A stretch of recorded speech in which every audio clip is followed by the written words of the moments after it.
नमस्कार। आज हम आपको एक ऐसे प्रेमी की कहानी सुनाने जा रहे हैं जो अपने प्रेम को पाने के लिए 7 साल तक कठिन परिश्रम करता है। ये कहानी हमें सिखाएगी कि सच्चे प्रेम और ईमानदारी की जीत हमेशा होती है। आइए कहानी शुरू करते हैं। अगर आप पहली बार केटीवी स्टोरी चैनल पर आए हैं तो हमारे परिवार का हिस्सा बनने के लिए चैनल को सब्सक्राइब कर लीजिए और वीडियो अच्छी लगे तो इसे लाइक, शेयर और कमेंट करके हमें अपना प्यार जरूर दिखाइएगा। आपका सहयोग ही हमारी प्रेरणा है। पुराने जमाने की बात है। त्रिलोकपुर नाम के एक छोटे से गांव में एक बहुत ही धनवान व्यक्ति रहता था जिसका नाम सेठ कुबेरमल था। अपने नाम की तरह ही सेठ के पास धन दौलत की कोई कमी नहीं थी। उनके घर में सुख सुविधा की हर चीज मौजूद थी और काम करने के लिए ढेरों नौकर चाकर हमेशा तैयार रहते थे। लेकिन सेठ को अपनी इस दौलत से भी ज्यादा प्यारी उनकी बेटी सुंदरी थी। सुंदरी की खूबसूरती का पूरे गांव में कोई मुकाबला नहीं कर सकता था। इसी गांव में एक नौजवान रहता था जिसका नाम था दीपक। सभी लोग उसे दीपू कहकर बुलाते थे। दीपू बहुत गरीब था लेकिन उसका दिल बहुत सच्चा था। वह बहुत अच्छे गीत गाता था। अक्सर शादी ब्याह में गीत गाकर वह लोगों का दिल बहलाता और लोग खुश होकर उसे कुछ इनाम दे दिया करते थे। इसी तरह से दीपू का गुजारा चलता था। हालांकि उसकी कमाई बहुत ज्यादा नहीं थी, फिर भी उसे अपने इस काम से बहुत प्यार था। उसके परिवार में उसकी माँ और एक छोटी बहन थी। उसकी माँ अक्सर उसे समझाती, बेटा तुम्हें यह गाना बजाना छोड़कर कोई दूसरा काम करना चाहिए। इस काम में इतनी कमाई नहीं कि हमारी गरीबी दूर हो सके। अब तू यह भी देख कि तेरी छोटी बहन भी है, उसकी शादी भी करनी है और तेरा भी घर बसाना है। लेकिन तेरे इस गाने बजाने के कारण न तो तेरे लिए और न ही तेरी बहन के लिए कोई अच्छा रिश्ता मिलता है। दीपू बेचारा अपनी माँ की बातों को सुनता, लेकिन वह अपने गाने बजाने के शौक को छोड़ नहीं पा रहा था। एक दिन की बात है जब दीपू ने एक विवाह समारोह में पहली बार सुंदरी को देखा था।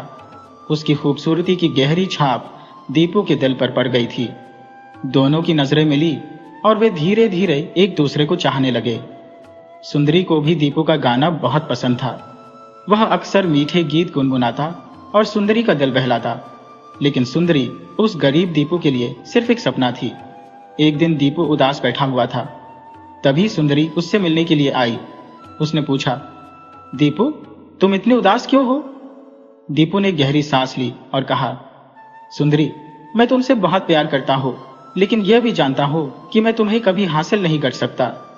अपने प्रेमी की यह बात सुनकर सुंदरी मुस्कुराकर बोली, तुम हिम्मत क्यों हारते हो?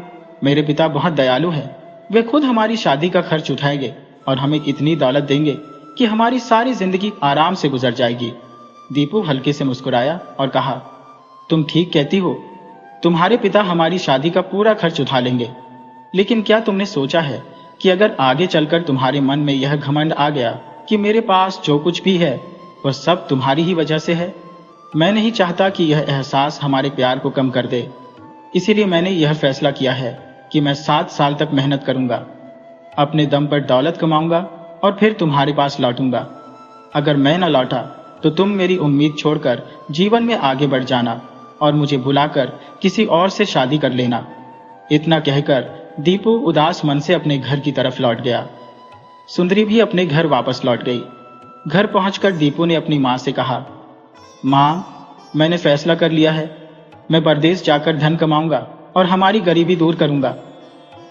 अपना फैसला सुनाकर दीपू अपनी माँ और छोटी बहन से मिला और फिर अपने कंधे पर एक झोला डालकर वह गांव से निकल गया। लेकिन तभी पीछे से घोड़ों की टापों की आवाज आई। दीपू ने मुड़कर देखा तो वह कोई और नहीं बल्कि रवि था, जो लंबे समय से सुंदरी को चाहता था। रवि नौजवान भी था और धनवान भी। उसने दीपू से कहा, मैं भी तुम्हारे साथ चलूंगा। मुझे लगता है कि हमारी मंजिल एक ही है। उसके आने से दीपू बहुत खुश तो नहीं था, लेकिन वह उसे मना भी नहीं कर सकता था। और फिर वे दोनों घोड़े पर सवार होकर एक साथ निकल पड़े। बहुत दिनों तक चलने के बाद वे दोनों एक गहरी नदी के किनारे पहुंचे। रवि ने कहा, तुम ये नदी तैरकर पार करो, मैं तुम्हारे पीछे पीछे आता हूं। उसके मन में क्या चल रहा था दीपू इस बात से अनजान था। दीपू ने अपने कपड़े उतारे और नदी के किनारे पर रखे। वह नदी में कूद गया और फिर तैरकर नदी पार करने लगा। जब वह दूसरे किनारे पर पहुंचा, उसने मुड़कर देखा तो उसकी आंखें फटी की फटी रह गईं। रवि उसके कपड़े समेटकर घोड़े पर सवार हो चुका था और पूरी रफ्तार के साथ वापस त्रिलोकपुर की तरफ भागा जा रहा था। बेचारा दीपू अब कुछ नहीं कर सकता था। वह बस असहाय होकर उसे देखता ही रहा, जब तक कि रवि उसकी आंखों के सामने से ओझल नहीं हो गया। घोड़ा दौड़ाता हुआ रवि वापस त्रिलोकपुर में अपने गांव पहुंचा। वह सीधा दीपू के घर गया। उसने दीपू के कपड़े उसकी मां को दिखाते हुए कहा, तुम्हारे बेटे को नदी पार करते हुए पानी में डूब गया, यह रहे उसके कपड़े। यह खबर सुनते ही दीपू की मां पर जैसे दुखों का पहाड़ टूट पड़ा। वह अपने बेटे के कपड़ों को छूते ही जोर जोर से रोने लगी। उसके कपड़े लेकर वह सीधी सुंदरी के घर पहुंची और कहने लगी, सुंदरी बेटी, दीपू तो नदी में डूबकर मर गया। यह रहे उसके कपड़े जो रवि लेकर आया है। अब तुम्हें पूरी छूट है, तुम चाहो जिससे शादी कर सकती हो। ये बात सुनकर सुंदरी मुस्कुराई और बोली, मां, तुम भी बहुत भोली हो। तुम किसकी बातों पर विश्वास कर रही हो? ये सब तो उस रवि की मनगढ़ंत कहानी है। मुझे इस बात पर बिल्कुल भी विश्वास नहीं है। मैं तो वही मानूंगी जो मुझे दीपू कहकर गया था। जब तक 7 साल पूरे नहीं हो जाते, मैं किसी और को अपना पति नहीं बना सकती। यह कहकर उसने दीवार से एक वीणा उतारी और वही धुन बजाने लगी जो दीपू को बहुत पसंद थी। दूसरी तरफ दीपू नंगे पांव भूखा प्यासा एक अनजान गांव में जा पहुंचा। वहां के लोगों ने उस पर दया करके उसे कपड़े दिए, भोजन करवाया और उससे पूछा, भाई तुम कौन हो और इस हालत में यहां कैसे पहुंचे? तब दीपू ने अपनी दुख भरी कहानी उन लोगों को सुना दी। गांव वालों को अब दीपू से हमदर्दी हो गई थी और जब दीपू ने उन्हें अपना गाना सुनाया तो वे लोग मंत्रमुग्ध हो गए। धीरे धीरे दीपू का संगीत पूरे नगर में मशहूर हो चुका था, परंतु वह उसी गांव में नहीं रुका। अब वह एक गांव से दूसरे गांव, एक नगर से दूसरे नगर अपनी मीठी आवाज से लोगों का दिल बहलाता हुआ आगे बढ़ता गया। चलते चलते वह एक ऐसे नगर में जा पहुंचा जिसका नाम था पृथ्वीपुर। यह नगर अपने व्यापार के लिए दूर दूर तक मशहूर था। दीपू वही एक सराय में ठहर गया। कुछ देर आराम किया और फिर एक वीणा लेकर उसने गाना गाना शुरू किया। संयोग की बात है, उन्हीं दिनों पृथ्वीपुर के राजा पृथ्वीसेन, जो कि संगीत के बहुत बड़े प्रेमी थे, किसी अच्छे गायक की तलाश में थे। कई गायक उनके दरबार में आए, राजा को गाना सुनाया, लेकिन कोई भी उनके दिल को न छू पाया।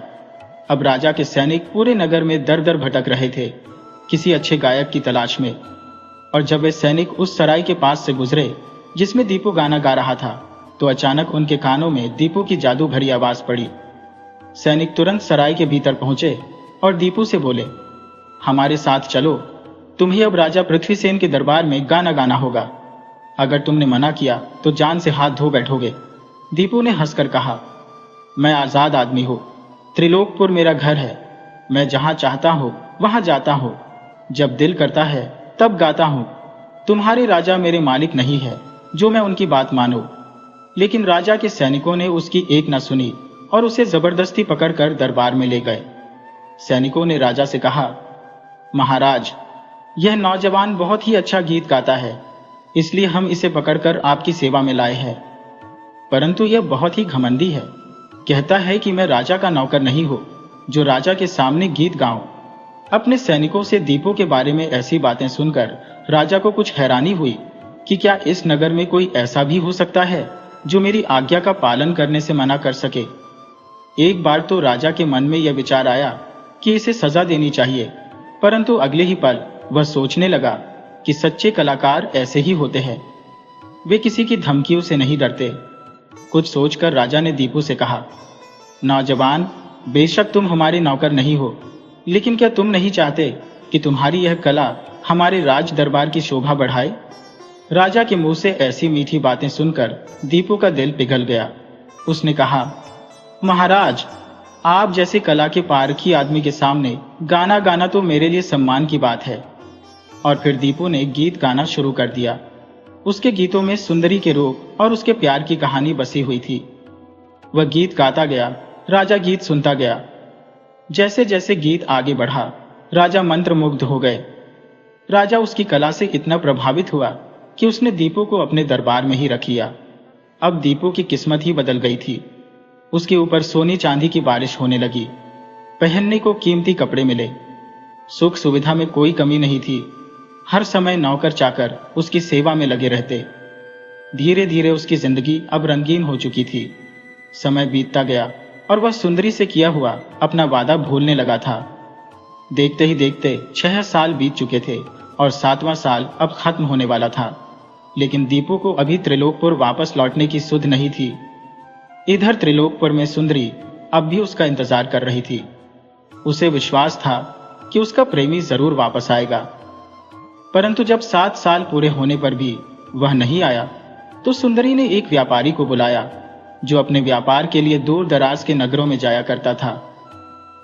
सुंदरी ने उसे अपनी वीणा देते हुए कहा, व्यापारी, तुम इस वीणा को अपने साथ ले जाओ। अपने व्यापार के लिए तुम जिस भी नगर में जाओगे, जहां भी रुकोगे, वहां पर अपने सामान के साथ इस वीणा को भी सजा कर रखना और हर जगह यह ऐलान करना कि जो भी आदमी इस वीणा को अपना बता सके, उसे यह वीणा और साथ में एक बहुत बड़ा इनाम मिलेगा। व्यापारी ने यह बात मान ली। अगले दिन व्यापारी अपने काफिले के साथ त्रिलोकपुर गांव से रवाना हो गया। वह अपने व्यापार के लिए जिस भी नगर में पहुंचता, वहां पर अपने सामान के साथ साथ वीणा को सबसे खास जगह पर रखता और यह ऐलान करता कि जो भी इस वीणा को पहचानता है वह आगे आए। लेकिन कोई भी आदमी उस वीणा को अपना बताने के लिए नहीं आया। आखिरकार जब व्यापारी का सफर खत्म होने वाला था, तो वह पृथ्वीपुर नगर जा पहुंचा और वहां पर भी उसने वही ऐलान कर दिया। जब यह खबर फैलते फैलते पृथ्वीपुर में रह रहे दीपू के कानों तक पहुंची कि त्रिलोकपुर का एक व्यापारी एक वीणा को लेकर आया है, तो उसका दिल तेजी से धड़कने लगा। वह भागता हुआ उस सराय में जा पहुंचा जहां पर व्यापारी ठहरा हुआ था। वहां पहुंचकर दीपू ने वीणा को देखते ही उसे उठा लिया और भरे हुए गले से बोला, यह मेरी है। व्यापारी मुस्कुराया और बोला, तुमने इस वीणा को पहचान लिया, तुम ही इसके असली मालिक हो सकते हो। लेकिन नौजवान, अब समय बहुत ही कम है, जल्दी से त्रिलोकपुर पहुंचो। सुंदरी ने कहा है कि अगर तुम तय समय पर नहीं लौटे तो वह किसी और के साथ शादी कर लेगी, क्योंकि 7 साल पूरे होने वाले हैं। यह सुनते ही दीपू चौंक गया। वह सोचने लगा, क्या अभी समय बचा है या सब कुछ खत्म हो चुका है? दूसरी तरफ त्रिलोकपुर में सुंदरी की शादी अब तय हो चुकी थी और शादी की घड़ी पास आती जा रही थी। अब दीपू के भाग्य का फैसला होने में सिर्फ 7 दिन ही बचे थे, परंतु त्रिलोकपुर पहुंचने में उसे कम से कम 30 दिन लगने वाले थे। उसने हार नहीं मानी। दीपू ने राजा से आज्ञा ली कि वह अपने नगर वापस जाना चाहता है। उसने राजा को सारी बात बताई। राजा ने कहा, दीपू, मुझे नहीं लगता कि तुम सिर्फ 7 दिनों में त्रिलोकपुर पहुंच पाओगे, लेकिन फिर भी अगर तुम जाना ही चाहते हो तो मैं तुम्हें नहीं रोकूंगा, क्योंकि 2 प्रेमियों के बीच मैं दीवार नहीं बनना चाहता। मैं तुम्हें अपने अस्तबल से अपना सबसे तेज दौड़ने वाला घोड़ा देता हूं। ईश्वर ने चाहा तो तुम अपने मकसद में कामयाब हो जाओगे। इसके साथ ही राजा ने अशर्फियों से भरी हुई एक थैली दीपू को दी और साथ ही अपना सबसे तेज दौड़ने वाला घोड़ा भी उसे सौंप दिया। दीपू ने अशर्फियों की थैली को अपनी कमर से बांधा, घोड़े पर सवार हुआ और पूरी ताकत से उसने घोड़े को दौड़ाया। रास्ते में एक बहुत ही घना जंगल पड़ता था। उस जंगल से गुजरते हुए दीपू के घोड़े ने ठोकर खाई और दीपू घबराकर जमीन पर गिर पड़ा। उसके सिर पर गहरी चोट आई और वह बेहोश हो गया। कुछ समय बाद जब उसे होश आया तो उसने अपने आप को एक कुटिया में पाया। उसके सामने एक साधु महाराज खड़े थे जो मुस्कुराकर कहने लगे, बेटा, तुम जंगल में बेहोश पड़े थे और मैं तुम्हें उठाकर अपनी कुटिया में ले आया। अब तुम यह बताओ कि तुम कौन हो और तुम्हें कहां जाना है। दीपू ने अपनी पूरी कहानी साधु महाराज को बता दी और कहा, बाबा, मुझे हर हाल में त्रिलोक पर पहुंचना है, लेकिन अब यह नामुमकिन लग रहा है। मुझे लगता है कि मेरी सुंदरी मुझसे छीन जाएगी। अगर ऐसा हो गया तो फिर मैं जीवित नहीं रह पाऊंगा, मैं आत्महत्या कर लूंगा। दीपू की बात सुनकर साधु महाराज ने उसे समझाते हुए कहा, बेटा, तुम हिम्मत मत हारो। अगर तुम्हारा प्यार सच्चा है तो तुम जरूर ही त्रिलोक पर पहुंच जाओगे। इस काम में मैं तुम्हारी मदद करूंगा। इसके बाद साधु महाराज दीपू को अपने साथ कुटिया के बाहर ले गए, जहां पर एक घोड़ा खड़ा था।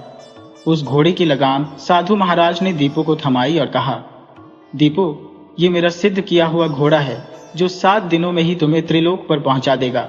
साथ ही तुम यह चमत्कारी मिट्टी भी अपने पास रख लो। मैंने अपने योग बल से इस मिट्टी को भी सिद्ध कर दिया है।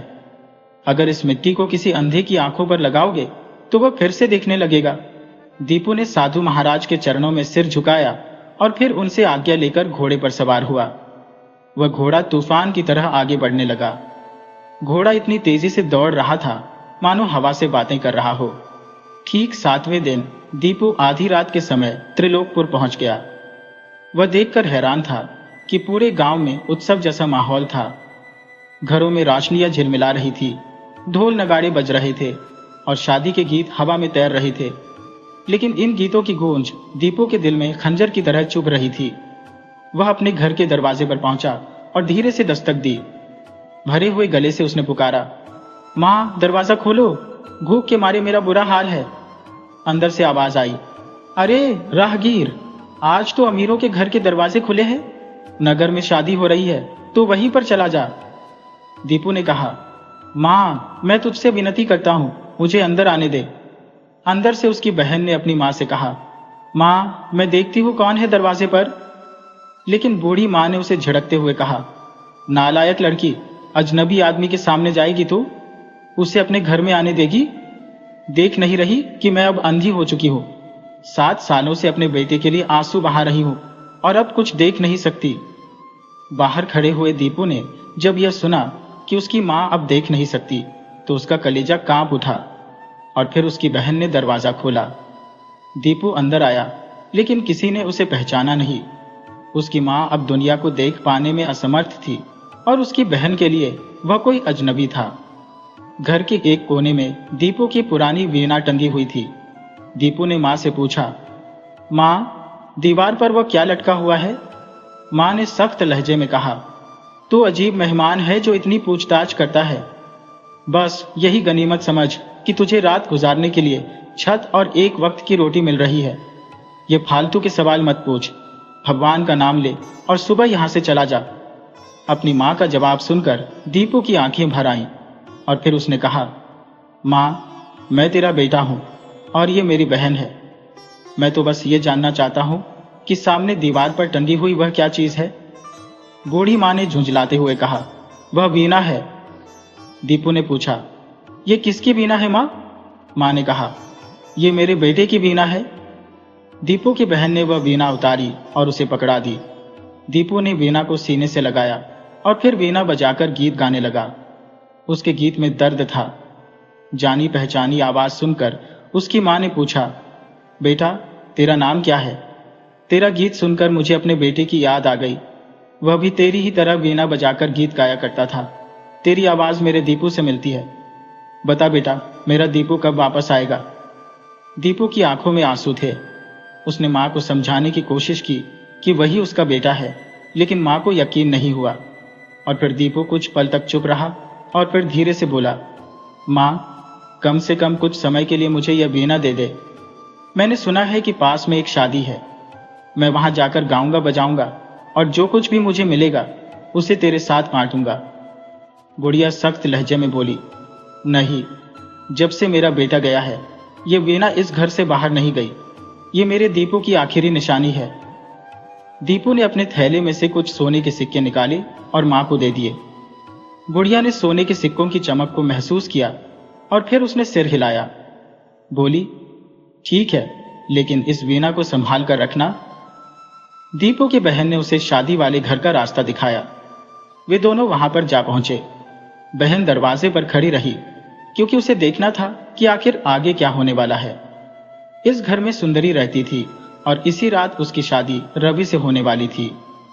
रवि अपने रिश्तेदारों और साथियों के साथ खाने पीने में मस्त था। दूसरी ओर सुंदरी अपनी सहेलियों के साथ बैठी हुई थी। उसके एक हाथ में मेहंदी लगी हुई थी और दूसरे हाथ में एक तेज खंजर था।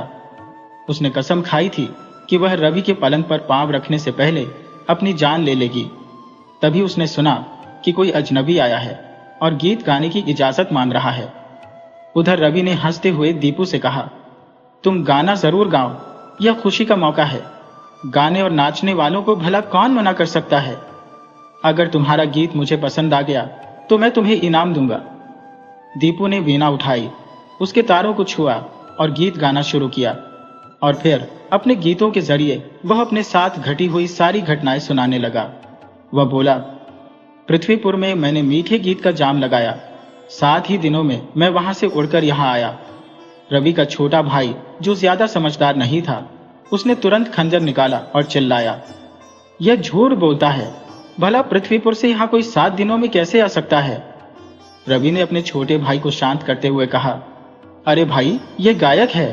अपनी कल्पनाओं में यह सारी दुनिया घूम सकता है। तुम इसकी बातों को गंभीरता से मत लो। लेकिन उधर कमरे में बैठी हुई सुंदरी की सांसें थम गई जब उसने दीपू की आवाज सुनी। उसका गीत सुना तो अपनी सहेलियों से बोली, यह तो मेरे गरीब प्रेमी दीपू की आवाज है। इतना कहकर उसने खंजर को एक तरफ फेंक दिया और पागलों की तरह दौड़ती हुई खिड़की के पास आ गई, जहां से उसने दीपू को देखा। अपने प्रेमी को देखते ही उसकी आंखों में आंसू भर आए। वह सोचने लगी, यह तो दीपू ही है। वह भागती हुई दीपू के पास पहुंची और उसके गले से लिपट गई। दोनों प्रेमी एक दूसरे से मिलकर बहुत खुश हुए। रवि का भाई यह देखकर आग बबूला हो गया। उसने एक बार फिर से अपना खंजर निकाला और उन दोनों पर टूट पड़ा। लेकिन रवि ने उसे रोकते हुए कहा, भाई रुक जा, अपना गुस्सा ठंडा कर। मेरी किस्मत में जो था वह मुझे मिला, और जो मेरी किस्मत में नहीं था उसे मैं कभी हासिल नहीं कर सकता। कुछ पलों के बाद सुंदरी को शर्म आई और वह पर्दे के पीछे छिप गई। रवि ने दीपू की ओर देखा और गंभीर स्वर में पूछा, दीपू, ये तुम हो? इतने सालों तक तुम कहाँ थे और मुझे यह समझ में नहीं आ रहा कि तुम इतने कम समय में पृथ्वीपुर से त्रिलोकपुर कैसे पहुंच गए। इसके बाद दीपू ने उसे सारी बात बताई कि किस तरह से वह नगर नगर भटकता रहा और फिर राजा के यहां पर शाही गवैया बना। कैसे व्यापारी ने उसे सारी बात बताई और वह वापसी में एक जंगल में गिरकर बेहोश हो गया। एक साधु ने उसकी जान बचाई और उसे अपना सिद्ध घोड़ा और चमत्कारी मिट्टी दी। दूसरी तरफ दीपू की बहन, जो दरवाजे पर खड़ी हुई, यह सब कुछ देख और सुन रही थी। वह दौड़ती हुई अपनी मां के पास पहुंची। कहने लगी, मां, वह अजनबी सचमुच मेरा भाई और तेरा बेटा दीपू है। अपनी बेटी के मुंह से यह बात सुनकर मां के हाथ पांव कांपने लगे। वह खड़ी हुई। बेटी ने उसका हाथ पकड़ा और वहां से ले गई जहां पर दावत चल रही थी। बूढ़ी मां वहां पर पहुंची तो दीपू ने अपना झोला खोला। उसमें से वह मिट्टी निकाली जो साधु ने उसे दी थी। उसने मिट्टी को पानी में घोला और अपनी मां की आंखों पर लेप कर दिया। और फिर वह बोला, अब तुम सबके सामने यह साबित हो जाएगा कि मैं झूठ नहीं बोल रहा। जैसे ही उस चमत्कारी मिट्टी का असर हुआ, मां की आंखों में हलचल सी हुई। उसने धीरे धीरे से पलकों को खोला। उसे कुछ धुंधला धुंधला सा नजर आने लगा। कुछ ही पलों में उसकी आंखों की रोशनी पूरी तरह से लौट आई। वह कांपती हुई आवाज में बोली, मैं देख सकती हूं, सच, मैं देख सकती हूं, मेरा बेटा दीपू। दीपू, तू इतने सालों तक कहां था रे? तुझे अपनी बूढ़ी मां की याद नहीं आई? इतना कहकर वह अपने बेटे से लिपट गई। यह दृश्य देखकर सभी लोग हैरान थे। हर कोई हक्का बक्का रह गया। अब किसी के भी मन में शक नहीं था कि वही दीपू है। दूसरी ओर रवि, जो कि सुंदरी से प्रेम करता था, उसकी आंखों में आंसू थे। उसने धीमे कदमों से आगे बढ़कर सुंदरी का हाथ दीपू के हाथ पर रख दिया और हल्की सी मुस्कुराहट के साथ बोला, तुम दोनों एक दूसरे के लिए बने हो। मुझे तुम दोनों से कोई शिकायत नहीं है। भला तुम जैसे सच्चे प्रेमियों को मैं कैसे अलग कर सकता हूं। दीपू की आंखों में भी खुशी के आंसू छलक आए। उसने रवि से कहा, सुनो रवि, मैं तुम्हारा भी एहसानमंद हूं।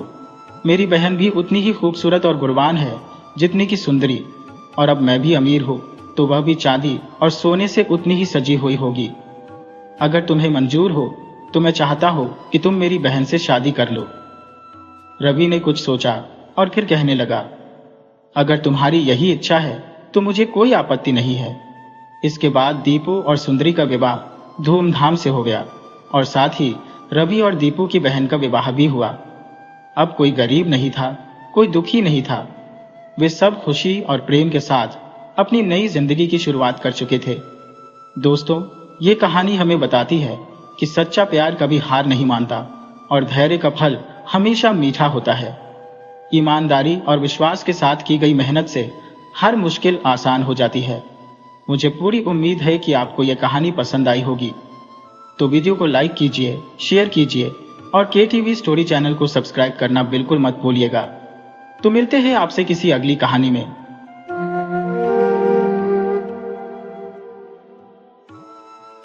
आज हम आपके लिए एक ऐसी कहानी लेकर आए हैं जो हमें सिखाती है कि सच्चा सुख कहाँ मिलता है और ईमानदारी का फल कैसा होता है। ये कहानी हमें जीवन के कुछ सबसे जरूरी सबक सिखाएगी। आइए कहानी शुरू करते हैं। एक समय की बात है, कल्याणपुर नाम के एक राज्य पर एक राजा का राज्य था। राजा के पास धन संपत्ति की कोई कमी नहीं थी। उसकी हाथीशाला में बहुत से हाथी थे और अस्तबल में बेहतरीन घोड़े थे। उसका खजाना सोने की मुद्राओं से भरा हुआ था और महल में नौकर चाकरों की भी कोई कमी नहीं थी। लेकिन इन सब के बावजूद राजा के मन में कोई सुख नहीं था। दरअसल राजा का मन साफ नहीं था। उसके मन में हमेशा यह विचार आते रहते कि कैसे किसी का धन छीन लो या किसी दूसरे राज्य पर हमला करके उसकी धन संपत्ति पर कब्जा कर लो। वह दान धर्म के मामले में भी बहुत ही कंजूस था। अगर कभी उसकी प्रजा पर कोई मुसीबत आ जाती तो भी उसका दिल नहीं पिघलता था। आदत से चिड़चिड़े होने के कारण राजा को रात में बिल्कुल भी नींद नहीं आती थी। सारी रात वह आंखें खोलकर बस आसमान के तारे ही गिना करता और जब सुबह होती तो तारों की गिनती को एक कागज में लिख लेता। इस तरह से उसने न जाने कितने तारे गिन डाले थे जिनका कोई हिसाब ही नहीं था। इसी तरह से दिन बीतते गए, लेकिन राजा की हालत में सुधार के कोई आसार नजर नहीं आ रहे थे। नींद लाने के लिए उसने सारे उपाय करके देख लिए थे। बिस्तर पर चमेली का इत्र छिड़का, सिर पर जड़ी बूटियों से बना तेल लगाया और पंखे से हवा की, लेकिन कोई फायदा न हुआ। राजा बस सारी रात कोमल तकिए पर अपना सिर रखे आसमान को निहारता रहता। नींद उसकी आंखों से कोसों दूर रहती थी। हालांकि दोपहर में खाना खाने के बाद जब वह बिस्तर पर लेटता तो थोड़ी देर के लिए उसे नींद आ जाती। इसी तरह से समय बीतता गया। नींद न आने के बावजूद भी राजा की सेहत पर कोई खास फर्क नहीं पड़ा, परंतु अब वह बहुत ही चिड़चिड़ा हो चुका था। इसी प्रकार से उनका राज्य चलता रहा। इसी बीच एक दिन राजा का जन्मदिन आया। बहुत से मेहमान अलग अलग तरह के उपहार लेकर आए। कोई हीरा लेकर आया तो कोई पन्ना, किसी ने रत्नों से जड़ा हुआ मुकुट दिया तो किसी ने हाथी दांत की बनी हुई मूर्ति, किसी ने हीरों से बने हुए कुंडल भेंट किए तो कोई सोने की जड़ी वाली पोशाक लेकर आया। प्रजा के लोग भी अपनी हैसियत के अनुसार कुछ न कुछ उपहार लेकर आए थे। ऐसे कीमती उपहारों को पाकर राजा बहुत ही खुश हुआ और उस दिन वह इतना खुश था कि अपनी सभा में बैठे सभी लोगों के साथ वह हंसी मजाक कर रहा था। ठीक उसी समय वहां पर एक ब्राह्मण पंडित हाजिर हुआ। देखने में सुंदर और साफ सुथरी धोती पहने हुए वह राजा के सामने हाथ जोड़कर खड़ा हो गया। राजा ने पूछा, पंडित जी महाराज, क्या चाहिए आपको? पंडित बोले, महाराज, आज के इस शुभ दिन मेरी आपसे एक प्रार्थना है। प्रार्थना का नाम सुनते ही राजा के माथे पर त्योरियां चढ़ गई। फिर भी वह शांत भाव से बोला, क्या प्रार्थना है पंडित जी आपकी? पंडित बोले, महाराज, हमारे गांव में एक भी पाठशाला नहीं है। पाठशाला की बहुत ही आवश्यकता है। छोटे छोटे बच्चे और बच्चियां नदी पार करके पास के ही एक गांव में पाठशाला जाते हैं। सर्दी, गर्मी, बरसात और आंधी तूफान में उन्हें बहुत ही मुसीबत का सामना करना पड़ता है। अगर आप कुछ सहायता कर दें तो गांव में एक छोटी सी पाठशाला बनवाना चाहता हूं। एक तो उस दिन राजा का जन्मदिन था, ऊपर से विदेशी मेहमान भी आए हुए थे, इसीलिए राजा पंडित को निराश नहीं लौटा सकता था। राजा ने मंत्री को बुलाया और यह आदेश दिया कि पंडित जी को 100 सोने की मोहरें दे दी जाए। आदेश का पालन हुआ। पंडित को स्वर्ण मुद्राओं की थैली दे दी गई। राजा की जय जयकार करते हुए पंडित जी वहां से विदा हुए। लेकिन राजा के मन में अब खलबली सी होने लगी थी। 100 मोहरे चले जाने के दुख के कारण उनके जन्मदिन का आनंद भी अब फीका सा पड़ गया था। सारा दिन हंसी मजाक में गुजरने के बाद जब शाम हुई तो सूरज के ढलते ही राजा का मिजाज खराब हो जाता था। वह सोचने लगा कि अब तो थोड़ी ही देर के बाद रात हो जाएगी और रात का मतलब था कि सारी रात जागना। लेकिन कुछ और करने के लिए था भी नहीं। राजा के लिए सोने की व्यवस्था कर दी गई। दास दासियां विदा हुई। इतने बड़े राजमहल में शांति सी छा गई। तकिए पर सिर रखकर राजा लेटे हुए थे और तारों की गिनती अभी शुरू नहीं हुई थी। राजा को जो भी उपहार मिले थे, राजा उनकी गिनती और उनकी कीमत के बारे में सोच रहा था कि कितना नुकसान हुआ और कितना फायदा। ये हिसाब लगाते लगाते अचानक राजा को एक सुरीली चिड़िया की आवाज सुनाई दी। राजा सोचने लगा, इतनी रात को ये कौन सी चिड़िया सुरीली आवाज निकाल रही है। बसंत का समय था। खुली खिड़की से हवाएं आ रही थी। इसी के साथ आ रही थी चिड़िया की सुरीली आवाज। राजा उठकर बैठ गया और यह सोचने लगा कि यह चिड़िया उसी के बगीचे में कहीं बैठी हुई यह सुरीली आवाज में गाना गा रही है। लेकिन यह किस पक्षी की आवाज है, यह समझ में नहीं आ रहा था। उसकी आवाज उन्हें बहुत ही मीठी लग रही थी। पक्षी की सुरीली आवाज सुनते सुनते राजा का सारा हिसाब किताब गड़बड़ा गया और उसके बाद राजा हिसाब की बात को भूलकर चिड़िया का सुरीला गाना सुनने लगा। धीरे धीरे राजा की दोनों पलकें भारी होने लगी और उन्हें नींद आ गई। सुबह की रोशनी चेहरे पर पड़ी तो राजा उठ बैठा। राजा ने मन में विचार किया कि उस पक्षी की सुरीली आवाज सुनकर ही मुझे नींद आई थी, तो अगर मैं उस पक्षी को पकड़कर अपने पास रख लूं और वह मुझे इसी तरह से मीठे मीठे गीत सुनाए तो मेरी समस्या ही दूर हो जाएगी। उसे पकड़कर मैं पिंजरे में डलवा दूंगा और वह सारी रात अपनी सुरीली आवाज में मुझे गीत सुनाता रहेगा और मैं आराम से सो सकूंगा। राजा ने तुरंत अपने बगीचे के मालियों को हाजिर होने का आदेश दिया। जब माली आए तो राजा ने उनसे कहा कि हमारे बाग में रात के समय जो पक्षी गाना गाता है उसे पकड़कर पिंजरे में बंद करके मेरे सामने पेश किया जाए। आदेश पाते ही बगीचे का कोना कोना छान मारा गया। इसके बावजूद भी बुलबुल, कोयल और कई पक्षी दिखाई दिए, लेकिन उस पक्षी का कुछ पता नहीं चला। अवश्य ही वह पक्षी उड़ गया और कहीं और चला गया था और अब उसे पकड़ा नहीं जा सका। राजा को जब यह खबर मिली तो राजा यह सुनकर बहुत ही हताश हो गया। इधर राजा के राज्य पर एक मुसीबत आ पड़ी थी। उस वर्ष राज्य में सूखा पड़ गया था। फसल का नामो निशान तक नहीं था। इसलिए किसान लोग राजा के दरबार में उपस्थित हुए और विनती करते हुए कहने लगे, महाराज, इस साल का लगान माफ कर दिया जाए, वरना भूखमरी की नौबत आ जाएगी। इससे पहले कि राजा उन्हें धक्के देकर बाहर निकलवाता, मंत्री ने राजा के कान में कुछ कहा कि महाराज, इन किसानों के पास अब खोने के लिए कुछ नहीं बचा। इनके मन में अब डर की भावना भी नहीं है, यहां तक कि इन्हें अपनी जान का डर भी नहीं है। अगर आप इन्हें भगा देंगे तो यह पड़ोसी राज्य के राजा के साथ मिलकर आपके खिलाफ विद्रोह कर देंगे, और अगर पड़ोसी राज्य ने हमला कर दिया तो हमारा बहुत सारा धन बर्बाद हो जाएगा। इसीलिए बेहतर यही होगा कि इनका इस साल का लगान माफ कर दिया जाए। आंखें तरेर कर राजा ने मंत्री को देखा, परंतु उसकी बात को टालने का साहस वह नहीं जुटा सका, क्योंकि मंत्री बहुत ही अनुभवी और बहुत ही बुद्धिमान था। किसी तरह से अपने गुस्से को काबू में रखकर राजा ने आदेश दिया कि इस साल का लगान माफ किया जाता है। किसान राजा की जय जयकार करते हुए वापस लौट गए। उस दिन रात के समय जब राजा अपने बिस्तर पर लेटा हुआ हिसाब लगा रहा था कि किसानों का लगान माफ करने से उसे कितना नुकसान हुआ, ठीक उसी समय उसे पक्षी का मीठा गीत सुनाई दिया। हड़बड़ाकर राजा खिड़की की ओर दौड़ा। आंखें फाड़ फाड़ कर चारों तरफ देखा और यह समझने की कोशिश करने लगा कि चिड़िया किस दिशा में बैठकर गाना गा रही है, लेकिन उसे कुछ भी समझ में नहीं आया। निराश होकर राजा वापस अपने बिस्तर पर लेट गया और चिड़िया का मधुर गाना सुनने लगा। सुनते सुनते राजा को नींद आ गई। एक ही नींद में सारी रात कट गई। राजा को अब यह अच्छी तरह से समझ में आ गया था कि उस चिड़िया के गाने से ही उन्हें नींद आती है, लेकिन उस पक्षी को पकड़ने का कोई भी उपाय उसे समझ में नहीं आ रहा था। उसके जैसा पराक्रमी राजा एक छोटे से पक्षी को काबू में नहीं कर सका। यह सोचकर उसका मन भारी हो रहा था। दिन बीतने लगे। राजा का मन अब राजकाज के कार्यों में नहीं लग रहा था।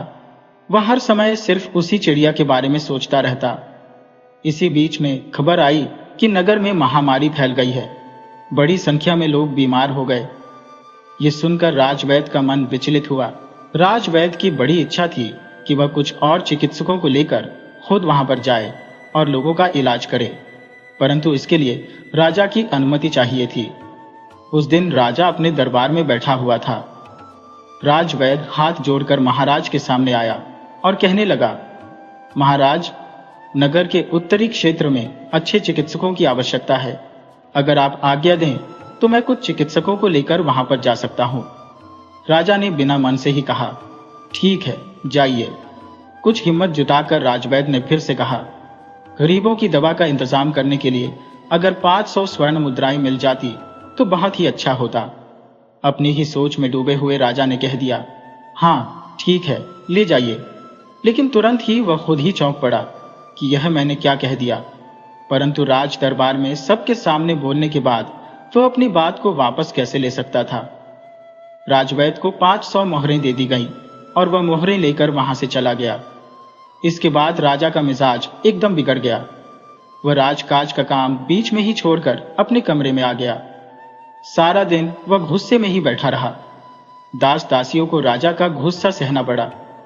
रात के समय जब राजा अपने बिस्तर पर लेटा, राजा ने यह फैसला कर लिया था कि अब वह उस चिड़िया के बारे में नहीं सोचेगा। उस पक्षी के बारे में सोचने के कारण ही आज उसका इतना नुकसान हो गया। ठीक उसी समय पक्षी के गाने की आवाज आई। अब तो राजा को और अधिक चिंता करने का समय ही नहीं मिला। धीरे धीरे उसे नींद आ गई। सुबह उठकर राजा ने अपने मंत्री को बता दिया कि वह आज राजसभा में नहीं जाएंगे और फिर राजा कमरे का दरवाजा बंद करके बैठ गया। सोचने लगा कि वह चिड़िया क्यों आती है और कब आती है।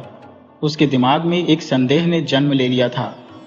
जब राजा अपने दरबार में आया, मंत्री, सेनापति सभी लोग उपस्थित थे। कुछ सिपाही एक चोर को पकड़कर राजा के सामने लाए। वह चोर एक व्यापारी के घर में चोरी करते हुए रंगे हाथों पकड़ा गया था। व्यापारी का इल्जाम खत्म होने के बाद राजा ने चोर से पूछा, तुम्हें कुछ कहना है? चोर के कपड़े जगह जगह से फटे हुए थे और उसका शरीर हड्डियों का ढांचा मात्र था। वह हाथ जोड़कर कहने लगा, महाराज, मैं पेशे से एक कुम्हार हूं। पिछले साल बाढ़ आ जाने के कारण मेरा घर, चाक सब कुछ बर्बाद हो गए थे। इतने पैसे नहीं थे कि मैं कोई काम कर सकूं, लेकिन पेट की खातिर मुझे चोरी करनी पड़ी। राजा चुप रहा। कुछ देर तक सोचता रहा और फिर बोला, ठीक है, मैं तुम्हें 50 स्वर्ण मुद्राएं देता हूं। तुम अपना घर बनवाओ, नया चाक खरीदो और फिर 1 महीने के बाद अपने हाथ से बने हुए मिट्टी के बर्तन मुझे लाकर दिखाओ। और हाँ, फिर से चोरी की तो मुझसे बुरा कोई नहीं होगा। चोर ने राजा को प्रणाम किया, स्वर्ण मुद्राएं ली और फिर वहां से विदा हो गया। उस दिन रात के समय पक्षी का गाना सुनकर राजा को गहरी नींद आ गई। दूसरे दिन राजा ने आदेश दिया कि जिस जिस गांव में भी जल का अभाव है, वहां पर तालाब और कुएं खुदवाए जाए। उससे अगले दिन गरीब मजदूरों को चावल दान दिए गए। इसी तरह से दिन पर दिन बीतते गए। राजा ने अपने राज्य के हर एक गांव में पाठशाला बनवाने के आदेश दिए और साथ ही राजवैद्य से कहा कि हर गांव में वैद्यों की व्यवस्था की जाए। बाढ़ और सूखे की स्थिति में अन्न के भंडार खोल दिए जाए। किसी के साथ भी अगर कोई अन्याय होता है तो वह सीधा राजा के पास आए। अब पूरे राज्य में सुख और समृद्धि की बहार थी। राजा की प्रजा ऐसे राजा को पाकर बहुत ही खुश थी। इसी तरह से 1 साल पूरा बीत गया। एक दिन सुबह के समय जब राजा की नींद खुली तो उसके मन में एक बात आई कि गाना गाने वाला पक्षी तो अब आ ही नहीं रहा। आखिरी बार उस पक्षी का गाना राजा ने कब सुना था, राजा को यह याद नहीं था। उसका सारा दिन अपनी प्रजा की समस्याएं सुनने और उनका समाधान करने में ही बीत जाता था। राजा के दरबार में कोई साधु महात्मा आता तो राजा बिना उसे दान दक्षिणा दिए विदा नहीं करता था। शाम के समय उसका शरीर बहुत ही थक जाता था, लेकिन उसका मन शांति से भरा होता था। बिस्तर पर लेटते ही उसे नींद आ जाती थी। राजा ने समझा कि अब वह पक्षी इस राज्य को छोड़कर किसी दूसरे राज्य में चला गया है। उसी दिन शाम के समय एक बहुत ही पहुंचे हुए साधु महाराज राजा के पास आए तो राजा ने उन्हें पिछली सारी घटनाओं के बारे में बताया कि किस प्रकार से पहले वो नींद न आने के कारण परेशान रहता था, लेकिन फिर एक पक्षी का गीत सुनकर उन्हें अच्छी नींद आने लगी, जिसके कारण उनका व्यवहार भी बहुत ही बदल गया। जब राजा ने सारी बातें महात्मा जी को विस्तार से बताई तो महात्मा जी मुस्कुराए और बोले, राजन, असल में बात तो यह है कि वह चिड़िया जिसका गीत सुनकर तुम हमेशा सोते थे, वह कभी थी ही नहीं, क्योंकि पहले तुम एक कंजूस और धन को इकट्ठा करने वाले इंसान थे। तुमने पहले कभी भी प्रजा के बारे में नहीं सोचा, इसलिए तुम्हारा मन हमेशा बेचैन रहता था और तुम्हारी रातों की नींद उड़ चुकी थी। परंतु जब जब तुमने अपने धन को किसी जरूरतमंद की सहायता के लिए लगाया, तब तब तुम्हारा मन शांत हुआ और तुम्हारी बेचैनी कम होती गई। तुम्हें ऐसा एहसास हुआ कि कोई पक्षी मधुर संगीत तुम्हें सुना रहा है। सबसे पहले तुमने पाठशाला बनाने के लिए पंडित को स्वर्ण मुद्राएं दी। उसके बाद तुमने किसानों का लगान माफ किया। प्रजा में फैली हुई बीमारी का इलाज करने के लिए राजवैद्य को स्वर्ण मुद्राएं दी। जब जब तुमने अच्छा काम किया, तुम्हारा मन शांत हुआ और तुम्हें उस पक्षी की मीठी आवाज सुनाई दी और तुम चैन की नींद सो सके। असल में तुम्हारे मन की बेचैनी उस पक्षी की आवाज से नहीं, बल्कि तुम्हारे द्वारा किए गए अच्छे कामों से दूर हुई है। क्योंकि जब जब आपने कोई अच्छा काम किया, किसी गरीब की सहायता की, तो लोगों के मन से आपके लिए आशीर्वाद निकला और उसी का नतीजा था कि आपका मन शांत होता गया। धीरे धीरे आपको यह समझ में आ गया कि एक राजा का कर्तव्य धन को जमा करना नहीं, बल्कि प्रजा की भलाई के लिए उस धन को खर्च करना है। अब राजा की समझ में सारी बात आ चुकी थी। उसने हाथ जोड़कर महात्मा जी का धन्यवाद किया और पूरे सम्मान के साथ उनको विदा किया। उस दिन के बाद से राजा ने अपने खजाने के मुंह गरीबों की सहायता के लिए हमेशा के लिए खोल दिए। सर्दियों के दिन थे। किशन मोची एक पेड़ के नीचे अपनी छोटी सी दुकान में जूते मरम्मत करने में व्यस्त था। उसकी दुकान बिना छत और बिना दीवारों के एक पेड़ के नीचे गांव के बीचों बीच एक खुले मैदान में थी और उसकी दुकान में एकमात्र संपत्ति उसका संदूक था। जब किशन अपना सारा काम निपटा लेता तो अपनी सारी चीजें इस संदूक में भर कर जाता था। ऐसे ही उसकी दुकान बंद होती थी। एक दिन दोपहर का समय था। सूरज सिर पर चमक रहा था, परंतु किशन फिर भी सर्दी महसूस कर रहा था। उसके हाथ पांव ठंड के कारण कांप रहे थे। वह अपने गांव में अकेला मोची था। गांव के सभी लोग अपने फटे पुराने जूतों की मरम्मत इसी से करवाया करते थे। किशन बहुत ही गरीब आदमी था, लेकिन लालच उसके मन में नाम मात्र भी नहीं था। उसे मालूम था कि गांव के लोगों की आमदनी ज्यादा नहीं होती और बड़ी ही मुश्किल से वह अपना गुजारा करते हैं। किशन के गांव के लोग अधिकतर अनपढ़ और गरीब थे, इसीलिए किशन उनसे जूतों की मरम्मत के ज्यादा पैसे नहीं लेता था। किशन की पत्नी कमला भी बहुत ही मेहनती और नेक औरत थी। वह घर तो संभालती ही थी, साथ साथ गांव के जमींदार के खेतों में भी काम करती थी। वे दोनों इसी तरह से कड़ी मेहनत करके अपने घर की गाड़ी को चला रहे थे। उनकी 2 छोटी बेटियां थी और दोनों गांव की पाठशाला में पढ़ती थी। वे दोनों घर के छोटे मोटे कामों में भी अपनी मां का हाथ बटा दिया करती थी। किशन के घर की काफी समय से मरम्मत नहीं हुई थी और उनकी छतें बहुत ही कमजोर हो चुकी थी। जब भी बारिश होती थी तो छतों से पानी टपकने लगता था। किशन यह सोचकर परेशान हो जाता कि अगर सर्दियों में बारिश शुरू हो गई तो क्या होगा। उसने पैसे जमा करने शुरू कर दिए थे ताकि बारिश होने से पहले वह घर की छतों की मरम्मत करवा सके, मगर फिर भी उसके पास बहुत ही थोड़े पैसे जमा हुए थे। इसलिए वह सूरज डूबने तक अपने काम में लगा रहता था ताकि कुछ अच्छे पैसे कमा सके। थोड़ी देर ही गुजरी थी कि उसकी पत्नी कमला खाना लेकर आई।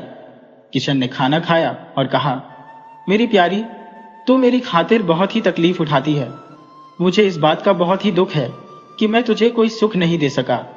बस तू देखती जा, जैसे ही घर की छत की मरम्मत हो जाती है तो मैं फिर से पैसे जमा करूंगा और तेरे लिए सोने की बालियां बनवाऊंगा। उसकी पत्नी बोली, तुम हमारे लिए सुबह से शाम तक काम में लगे रहते हो, यही भगवान का शुक्र है और मैं सुखी हूं। हमारी बच्चियां पढ़ लिख जाए, मुझे बालियों की आवश्यकता नहीं है और वैसे भी अब पहनने और ओढ़ने की उम्र हमारी बच्चियों की है। अपनी पत्नी की बात सुनकर किशन खुश हो गया और फिर वह खाना खाने लगा।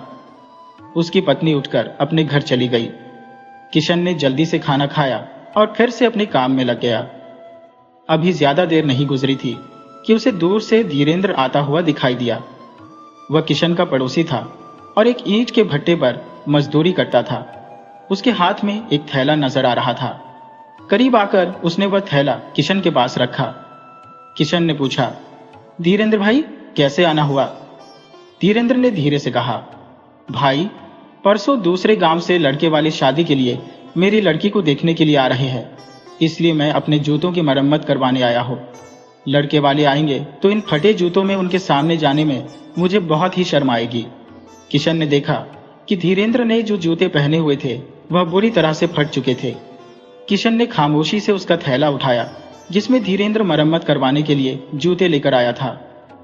यह जूते खस्ताहाल हो चुके थे और ऊपर का चमड़ा भी बहुत ही पुराना हो गया था, मगर फटा नहीं था।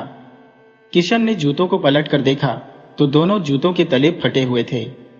किशन ने चमड़ी को छूकर यह अंदाजा लगाया कि यह हिरण की खाल के बने हुए थे, जो बहुत ही नरम, मजबूत और हल्की होती है।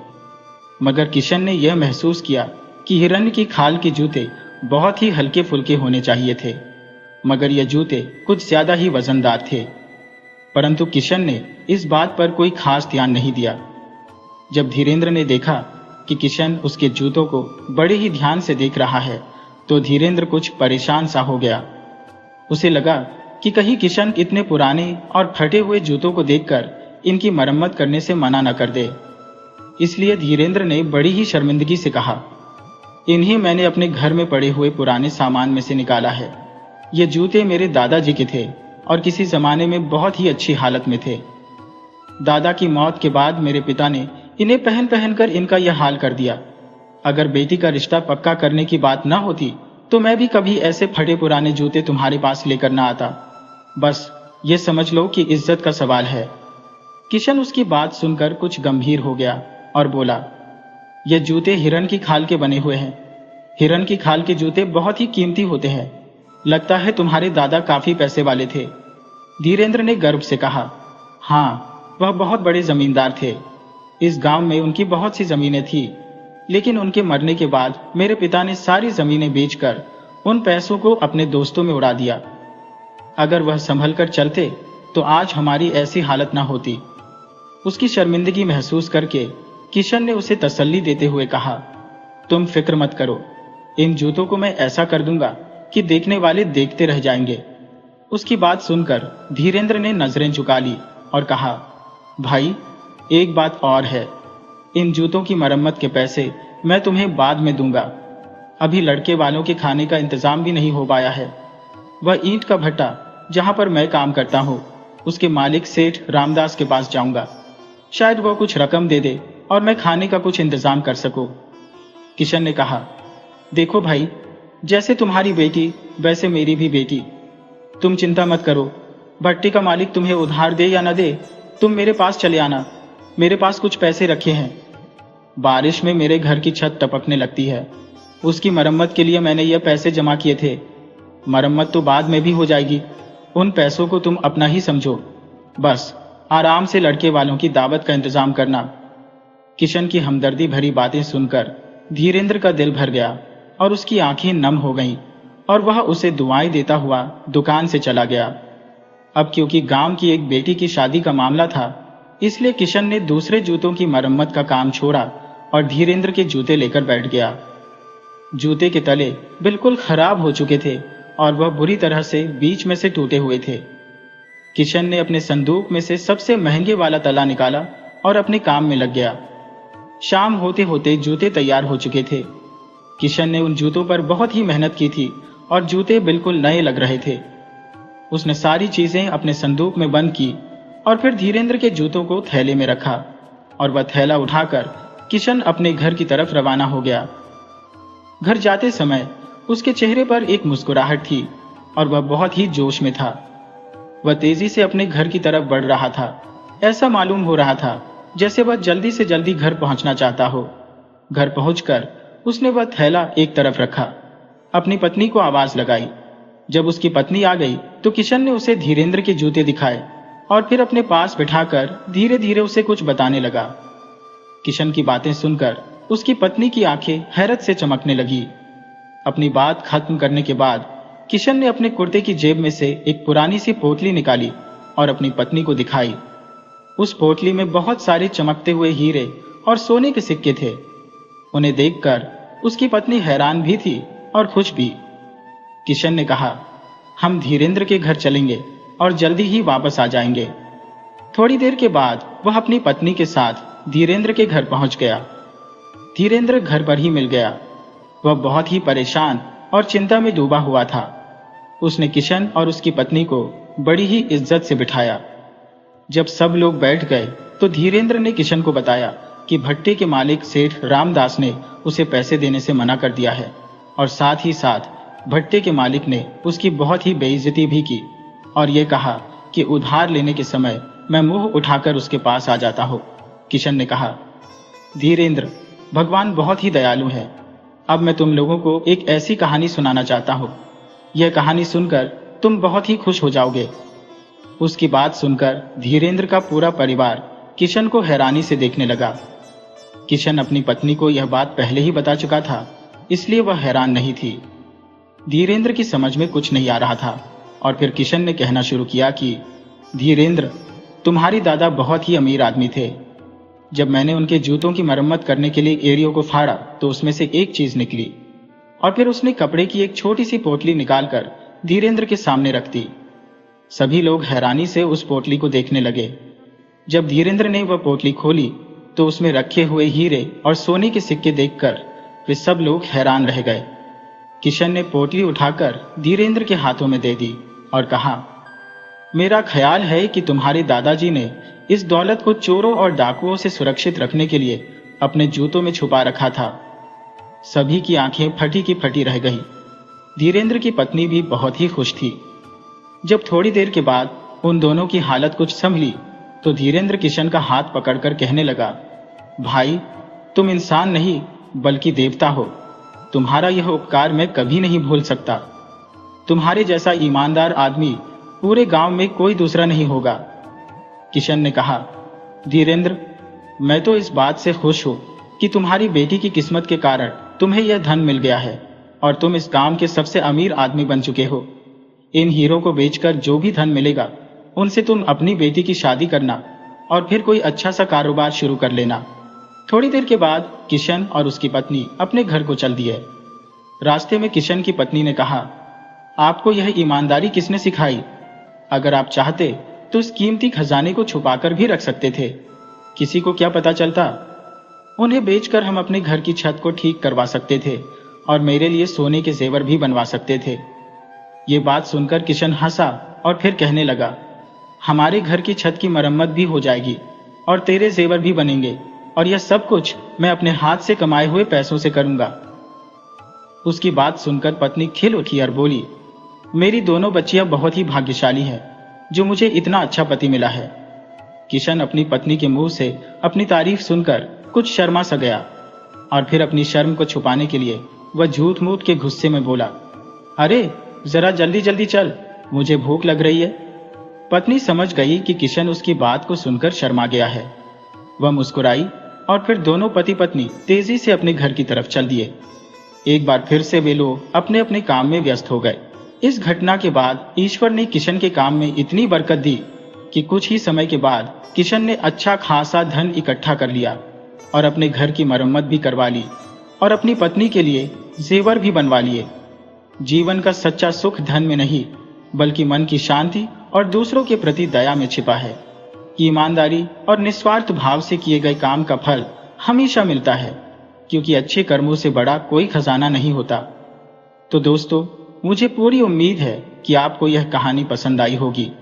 तो वीडियो को लाइक कीजिए, शेयर कीजिए और KTV स्टोरी चैनल को सब्सक्राइब करना बिल्कुल मत भूलिएगा।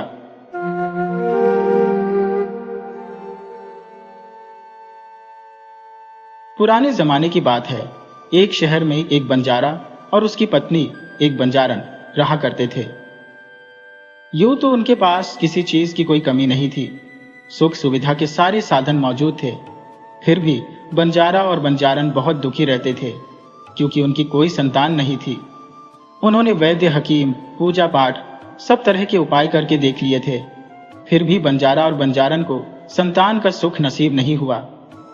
बंजारा तो अब आस छोड़ चुका था कि उसे अपनी जिंदगी ऐसे ही बिना बच्चे के ही काटनी पड़ेगी, पर उसकी पत्नी बंजारन का दिल नहीं मानता था। वह हमेशा प्रभु की भक्ति में लीन रहती थी। उसे लगता था कि भगवान उसकी पुकार एक ना एक दिन जरूर सुनेंगे और उसकी सोनी गोद भर देंगे। बंजारा हमेशा अपनी पत्नी से कहता था, अरे भाग्यवान, अब बस भी करो, कितनी बार ईश्वर से मांगोगी? अगर भगवान की यही मर्जी है कि हम बेऔलाद ही रहें तो यही सही है। पर बंजारन बंजारे की एक नहीं सुनती थी। वह रोज बंजारे के काम पर जाने के बाद पूजा पाठ में लगी रहती थी और भगवान से अपनी सोनी गोद भरने की प्रार्थना किया करती थी। जो थोड़ा समय बचता था उसमें वह घर में आने वाले पक्षियों को दाना डालती और दाना चुगते हुए पक्षियों को दिन भर प्यार से निहारती रहती थी। एक बार की बात है, एक तोता मैना का जोड़ा उसकी छत पर आया और वहीं घोंसला बनाकर रहने लगा। उस घोंसले में मैना ने एक अंडा दिया था। तोता मैना रोज सुबह खाने की तलाश में उड़ जाते थे और शाम होने पर वापस अपने घोंसले में आ जाते थे। बंजारन रोजाना यह सब देखा करती थी। एक दिन ऐसा हुआ कि तोता मैना का जोड़ा शाम को लौटकर घोंसले में नहीं आया। यह देखकर बंजारन बहुत परेशान हो गई। उसने कई दिनों तक तोता मैना के वापस आने का इंतजार किया, पर तोता मैना फिर कभी घोंसले में वापस नहीं आए। अब तो वह बंजारन ही तोता मैना के उस अंडे की देखरेख करने लगी थी। वह दिन भर बैठकर अंडे को ऐसे निहारती रहती जैसे अंडे में पल रहा बच्चा खुद उसी का हो। मैना का वह अंडा बहुत तेजी से बढ़ रहा था। वह हर रोज दुगना हो जाता था। यह देखकर बंजारन को अब डर लगने लगा था।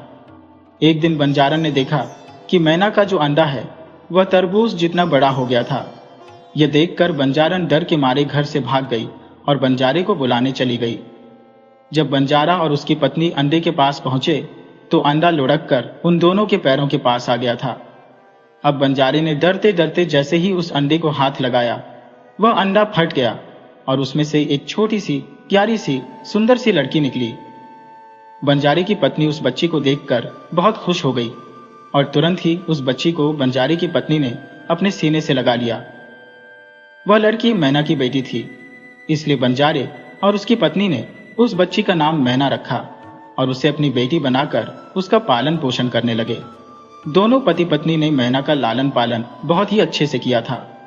अब मैना को देखकर दोनों बंजारन और बंजारे पति पत्नी फूले नहीं समाते थे। उनका समय बहुत सुखपूर्वक बीत रहा था और अब धीरे धीरे समय बीता तो मैना बड़ी हो गई थी। मैना बड़ी होकर सब गुणों से भरपूर और बहुत सुंदर हो गई थी। वह इतनी सुंदर थी कि जो कोई उसे देखता बस देखता ही रह जाता था। एक बार की बात है, मैना अपनी सहेलियों के साथ मेला देखने गई थी। इत्तेफाक से उसी समय उस राज्य का राजा भी उस मेले में आया हुआ था। राजा की नजर जैसे ही मैना पर पड़ी, वह उसकी सुंदरता पर मोहित हो गया और तुरंत ही राजा ने अपने सेनापति को आदेश दिया कि सेनापति जी, पता करो यह सुंदरी कौन है और इसके माता पिता कौन है।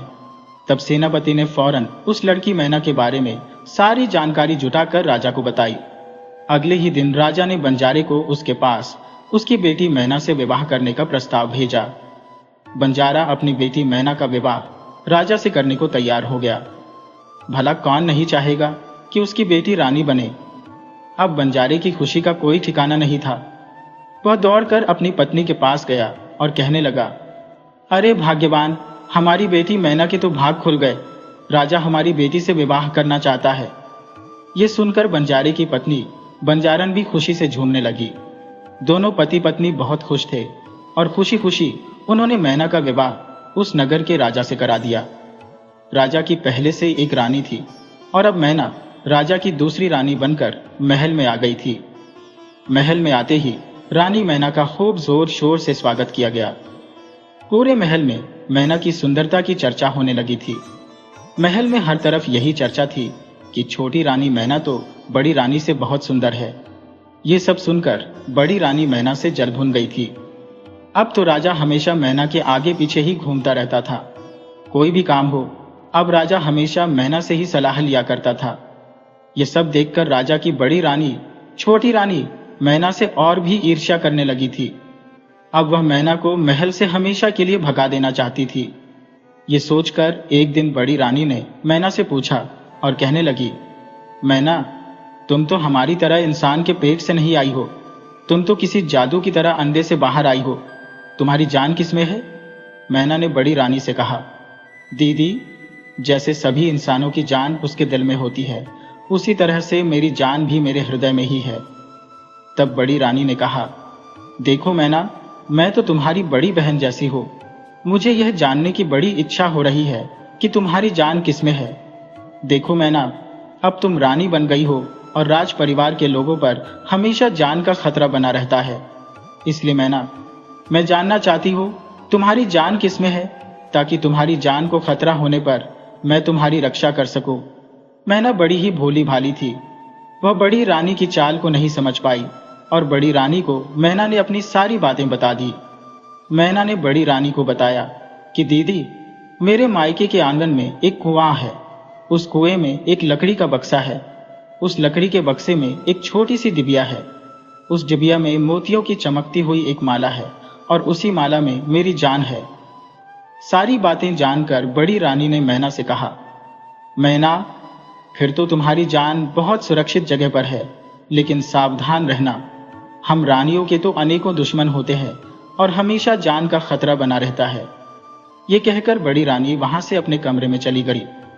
मैना चुपचाप बैठी बड़ी रानी की कई बातों के बारे में सोच रही थी। तभी वहां पर राजा आ गया और मैना ने कहा कि राजा ने पूछा, रानी मैना, किन ख्यालों में खोई हुई हो, जरा मुझे भी तो बताओ। तब मैना ने कहा, महाराज, अगर मैं मर जाऊं तो मुझे तुम जलाना मत। राजा ने कहा, रानी, ये कैसी बातें कर रही हो मैना, तुम आज। तब मैना ने राजा से कहा, महाराज, मरना तो एक दिन सबको है, परंतु आज मैं अपनी सारी इच्छाएं आपको बताना चाहती हूं। तब रानी मैना ने राजा से कहा, महाराज, जब मैं मर जाऊं तो मेरे शरीर को जलाना नहीं, बल्कि एक महल बनाकर उसके आंगन में मेरे शरीर को रख देना और उस महल के चारों ओर ऊंची ऊंची दीवारें बनवा देना, ताकि उस महल के अंदर कोई घुस न सके। और हाँ महाराज, महल के अंदर एक बगीचा भी बनवा देना और खाने के लिए ढेर सारा अनाज और जरूरत का सारा सामान भी रखवा देना। तब राजा ने रानी मैना से कहा, बस रानी, अब शांत हो जाओ। जब तक मैं जिंदा हूं तुम्हें कोई नहीं मार सकता और मैं हमेशा तुम्हारे साथ रहूंगा। यह कहकर राजा ने रानी मैना को गले लगा लिया। तब राजा ने देखा कि रानी मैना तेज बुखार में तप रही है। राजा ने तुरंत राज वैद्य को बुलवाया और रानी मैना का इलाज करने को कहा। राज वैद्य ने कुछ जड़ी बूटियां रानी मैना को घोलकर पिलाई और फिर राजा के पास जाकर कहा, महाराज, खुशखबरी है, छोटी रानी मां बनने वाली है। यह सुनकर राजा खुश हो गया और अपने गले में पड़ी सोने की माला उतारकर राज वैद्य को भेंट स्वरूप दे दी। पूरे राज्य में खुशी की लहर दौड़ गई। राजा की यह पहली संतान थी, क्योंकि राजा की पहली रानी को अभी कोई बच्चा नहीं हुआ था। राजा बहुत खुश था और अब वह रानी मैना को और भी ज्यादा प्यार करने लगा, उसकी बहुत ही देखभाल करने लगा। यह सब देखकर बड़ी रानी और भी ज्यादा रानी मैना से जलने लगी। अब वह मैना को जल्दी से जल्दी राजमहल से हटाना चाहती थी। तब बड़ी रानी ने अपनी नौकरानी से कहा कि तुम तुरंत गोताखोर को बुलाओ। नौकरानी ने गोताखोर को बड़ी रानी के पास बुलवा दिया। बड़ी रानी ने गोताखोर से कहा, तुम तुरंत मैना रानी के मायके जाओ और जब उसके माता पिता घर में ना हो तो तुम मौका पाकर उसके घर में घुस जाना। घर के आंगन में एक कुआं है। उस कुएं में लकड़ी का एक बक्सा है और उस बक्से में एक छोटी सी डिबिया है। उस डिबिया को निकालकर मेरे पास ले आओ। मैं तुम्हें उस डिबिया के बदले में मुंह मांगा इनाम दूंगी। गोताखोर रानी की बात सुनकर मैनावती के मायके की तरफ चल दिया। रानी ने गोताखोर से यह भी कहा कि पर एक बात ध्यान रहे, अगर तुम इस काम में असफल रहे या किसी को कानो कान पता चला, मैं तुम्हें जान से मरवा दूंगी। रानी का सख्त आदेश पाकर गोताखोर जो मैना रानी के मायके चला गया और मौका पाकर जल्दी ही गोताखोर ने जो घर के आंगन के कुएं से लकड़ी का बक्सा निकालकर उसमें पड़ी छोटी सी डिबिया को निकाल लिया। डिबिया के बक्से से निकलते ही उधर छोटी रानी मैना की तबीयत खराब हो गई। गोताखोर ने वह डिबिया महल में आकर बड़ी रानी को दे दी। इधर छोटी रानी मैना की तबीयत और बिगड़ गई। उसकी सांसें ऊपर नीचे होने लगी। बड़ी रानी अब उस डिबिया में से मोतियों की माला निकालकर गले में पहन ली और जोर जोर से हंसने लगी, क्योंकि अब मैना की जान बड़ी रानी के हाथों में थी। बड़ी रानी ने माला पहनते ही जो छोटी रानी मैना मूर्छित अवस्था में चली गई। राजा ने तुरंत राज वैद्य को बुलाया। राज वैद्य ने मैना को देखकर कहा, महाराज, अब हमारी रानी इस दुनिया में नहीं रही। छोटी रानी मैना की मृत्यु हो चुकी है। इतना सुनते ही महाराज फूट फूट कर रोने लगे और पूरे महल में मातम सा छा गया। थोड़ी देर बाद राजा का मंत्री राजा के पास आया और राजा से कहने लगा, महाराज, अब छोटी रानी के अंतिम संस्कार का समय आ गया है। अब हमें छोटी रानी के शरीर को जलाने के लिए ले जाना होगा। तब राजा ने मंत्री से कहा, नहीं नहीं मंत्री, हम रानी मैना के शरीर को नहीं जलाएंगे। नगर के बाहर एक दूसरा महल बनवाओ और उसके आंगन में रानी मैना को बिस्तर सहित रखवा दो और उस महल के चारों ओर से ऊंची ऊंची दीवारों से उसे घेर दो ताकि उसमें कोई घुस न सके। साथ ही महल में ढेर सारा खाने पीने का सामान और सुख सुविधाओं की सारी चीजें रखवा दो।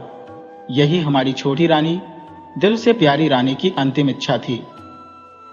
अब मंत्री राजा की बातें सुनकर बड़ा हैरान था, परंतु राजा के आदेश का उसे पालन करना पड़ा।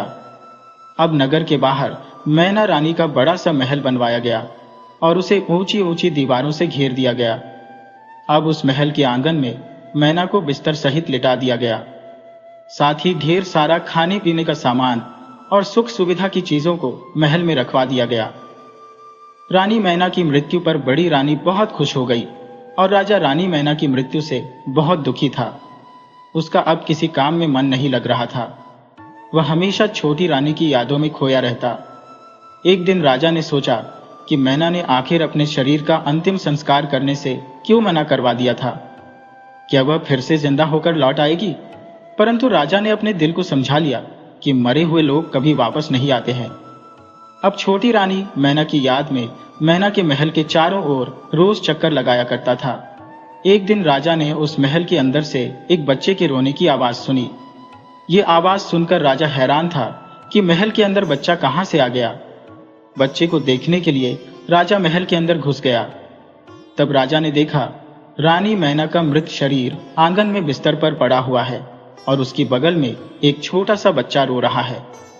राजा ने जैसे ही उस बच्चे को अपनी गोद में उठाया, बच्चा चुप हो गया। थोड़ी देर बाद राजा की गोद में ही वह बच्चा खेलने के बाद सो गया। राजा ने उस बच्चे को मैना की बगल में सुला दिया और महल से वापस बाहर निकल आया था। अगले दिन राजा बच्चे को देखने के लिए फिर से छोटी रानी मैना के महल में घुस गया। राजा ने देखा कि बच्चा महल के आंगन में खेल रहा है। राजा ने उस बच्चे को गोद में उठा लिया। वह बच्चा राजा की गोद में थोड़ी देर खेलने के बाद उन्हीं की गोद में सो गया। राजा फिर उस बच्चे को मैना की बगल में सुलाकर महल से बाहर निकल गया। ऐसे ही राजा अब रोज उस बच्चे से मिलने के लिए रानी मैना के महल में जाने लगा। वह ढेर सारे खिलौने और खाने पीने का सामान बच्चे के लिए भी ले जाने लगा। थोड़ी देर बच्चे के साथ खेलने के बाद राजा उस बच्चे को मैना की बगल में सुलाकर महल से वापस आ जाता था। अब धीरे धीरे समय इसी तरह से बीतता गया और अब वह बच्चा बोलने लगा था। अब वह बड़ा हो गया था और सारी बातों को भी समझने लगा था। एक दिन राजा ने उस बच्चे से पूछा, बेटा, तुम्हारी माँ कहाँ है? तब उस बच्चे ने मैना की ओर इशारा करते हुए कहा कि मेरी माँ यह है। यह सुनकर राजा बहुत हैरान हो गया। वह समझ चुका था यह बच्चा रानी मैना का ही बेटा है। अब राजा ने उस बच्चे से पूछा, बेटा, तुम्हें खाना कौन खिलाता है? तब उस बच्चे ने राजा से कहा कि मेरी माँ। राजा ने आश्चर्यचकित होकर मैना की ओर देखा। मैना तो बिल्कुल निष्प्राण है। राजा ने फिर से बच्चे से पूछा, बेटा, तुम्हारी माँ कब जागती है? तब बच्चे ने कहा, मेरी माँ रोज रात को जागती है और मुझे ढेर सारा प्यार करती है और खाना खिलाती है, और सुबह होते ही मेरी माँ फिर से सो जाती है। राजा ने फिर बच्चे से कहा, बेटा, आज रात में जब तुम्हारी माँ जागेगी तब तुम उससे एक प्रश्न पूछना कि माँ, तुम दिन भर सोती हो और रात में ही क्यों जागती हो? बच्चे ने राजा से कहा, ठीक है, आज रात में जब मेरी माँ जागेगी तो मैं उससे यह प्रश्न जरूर पूछूंगा कि वह रात में क्यों जागती है और फिर दिन में क्यों सो जाती है। ये कहकर बच्चा खेलते खेलते राजा की गोद में सो गया। राजा उस बच्चे को फिर से मैना की बगल में सुलाकर महल से बाहर निकल गया। मैना जब रात में जगी और अपने बच्चे को खाना खिलाने लगी, तब बच्चा अपनी माँ मैना से बोला, माँ, मेरा पेट भरा हुआ है, मुझे बिल्कुल भी अब भूख नहीं लग रही है। तब मैना ने अपने बच्चे से पूछा, बेटा, आजकल तुम ठीक से खाना नहीं खा रहे हो? बच्चे ने कहा, माँ, मैं खाना खा चुका हूँ। अब मैना हैरान होकर बेटे से पूछती है, बेटा तुम्हें किसने खाना खिलाया? तब वह बच्चा मैना से कहता है, माँ रोज दिन में राजा आते हैं, देखो ये सारे खिलौने राजा ही लाए हैं। वे मेरे साथ खूब खेलते हैं और मुझे गोद में लेकर ढेर सारा प्यार भी करते हैं। फिर मैं उन्हीं की गोद में सो जाता हूँ और फिर राजा मुझे सुलाकर चले जाते हैं। वह बच्चा मैना से कहता है, माँ राजा ने एक बात पूछने के लिए बोला था। उन्होंने कहा था मैं अपनी माँ से पूछूं कि तुम्हारी माँ रोज दिन में सोती है और रात में क्यों जागती है। मैना समझ गई कि राजा अब सारा राज जानना चाहते हैं। उसने सोचा राजा को सच्चाई बताने का यही सही समय है। तब मैना ने अपने बच्चे से कहा, बेटा अब की बार दिन में जब राजा आए तब उनसे कहना, बड़ी रानी के गले में जो चमकती हुई मोतियों की माला है उसी में मेरी माँ मैना के प्राण बसते हैं। बड़ी रानी दिन भर उस माला को अपने गले में पहने रहती है, जिससे मेरा शरीर बेजान रहता है। रात में जब वह माला उतार कर सोती है तब मैं जाग जाती हूँ। बच्चा कहने लगा, ठीक है माँ, मैं राजा से अब की बार यह सारी सच्चाई बता दूंगा। अब की बार राजा आएंगे तो सारी बात जान जाएंगे। अगले दिन जब राजा उस बच्चे से मिलने आता है तब वह बच्चा अपनी माँ की सारी सच्चाई राजा को बता देता है। राजा सब समझ गया कि बड़ी रानी मैना से कितनी ईर्ष्या करती थी, इसलिए मैना को मार डालना चाहती थी और आज मैना की यह दशा केवल बड़ी रानी के कारण है। राजा ने अब सोच लिया था वह बड़ी रानी को उसके इस अपराध की सजा जरूर देगा, परंतु इससे पहले बड़ी रानी से वह माला लेना जरूरी था। अब राजा बड़ी रानी से माला लेने की एक योजना बनाई। एक दिन राजा बड़ी रानी के पास जाकर कहता है, महारानी आपने इतनी भारी मोतियों की माला अपने गले में क्यों पहनी हुई है, इसे उतार दीजिए। तब बड़ी रानी राजा से झूठा बहाना बनाते हुए कहती है, नहीं नहीं महाराज, ये मेरी माँ की आखिरी निशानी है, इसलिए मैं इसे अपने गले से कभी नहीं उतार सकती। अब राजा समझ चुका था कि बड़ी रानी से माला वापस लेनी आसान नहीं है। फिर राजा ने बड़ी रानी से माला निकलवाने की दूसरी योजना बनाई और अगले ही दिन राजा फिर से बड़ी रानी के पास पहुंचा और बड़ी रानी से कहता है, हे रानी, मेरे प्रिय मित्र का एक छोटा सा बच्चा है, परंतु उस छोटे से बच्चे की माँ अब इस दुनिया में नहीं है और मेरे मित्र को उस छोटे से बच्चे को पालने में बड़ी दिक्कत हो रही है, इसलिए मैं उसकी मदद करना चाहता हूँ। अगर आपकी आज्ञा हो तो क्या मैं उस छोटे से बच्चे को यहाँ ला सकता हूँ, और क्या आप कुछ दिनों तक उस छोटे से बच्चे का पालन पोषण कर सकती है? तब बड़ी रानी राजा से कहती है, हाँ हाँ महाराज, क्यों नहीं, आप जरूर उस बच्चे को मेरे पास ले आइए। हमारी भी तो कोई संतान नहीं है। कुछ दिनों तक उस बच्चे का मैं ध्यान रखूंगी तो मुझे बहुत अच्छा लगेगा। अगले ही दिन राजा सब बातें मैना के बच्चे से जब मिलने जाता है तो उसे सारी योजना समझा देता है। जैसे ही बड़ी रानी तुम्हें गोद में उठाएगी, तुम बड़ी रानी के गले में पड़ी मोतियों की माला को पकड़कर जोर जोर से रोने लगना और कहना, थोड़ी देर मुझे इस माला के साथ खेलना है, और जोर जोर से तब तक रोते रहना जब तक कि रानी अपने गले से वह मोतियों की माला उतार कर तुम्हें ना दे दे। बच्चे ने अपने सर को हाँ में हिलाते हुए कहा, हाँ हाँ महाराज, मैं सब समझ चुका हूं। जब राजा उस बच्चे को अपने साथ महल में लेकर जाता है तो महल के सभी लोग उसे खूब प्यार करने लगते हैं। थोड़ी देर बाद राजा बड़ी रानी के पास जाता है और बच्चे को उठाकर बड़ी रानी की गोद में देता है। बच्चा जैसे ही बड़ी रानी की गोद में जाता है वह तुरंत उसके गले में पड़ी मोतियों की माला को पकड़कर जोर जोर से रोने लगता है और कहता है कि मुझे इस मोतियों की माला से खेलना है, मैं इसके साथ खेलूंगा।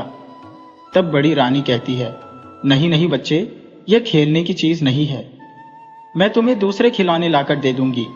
बड़ी रानी नौकरों से कहकर उस बच्चे के लिए दूसरे ढेर सारे खिलौने मंगवाती है, परंतु वह बच्चा उसी माला की जिद पकड़े रहता है। वह धरती पर लौट लौट कर जोर जोर से दहाड़े मारने लगता है और जोर जोर से रोता है।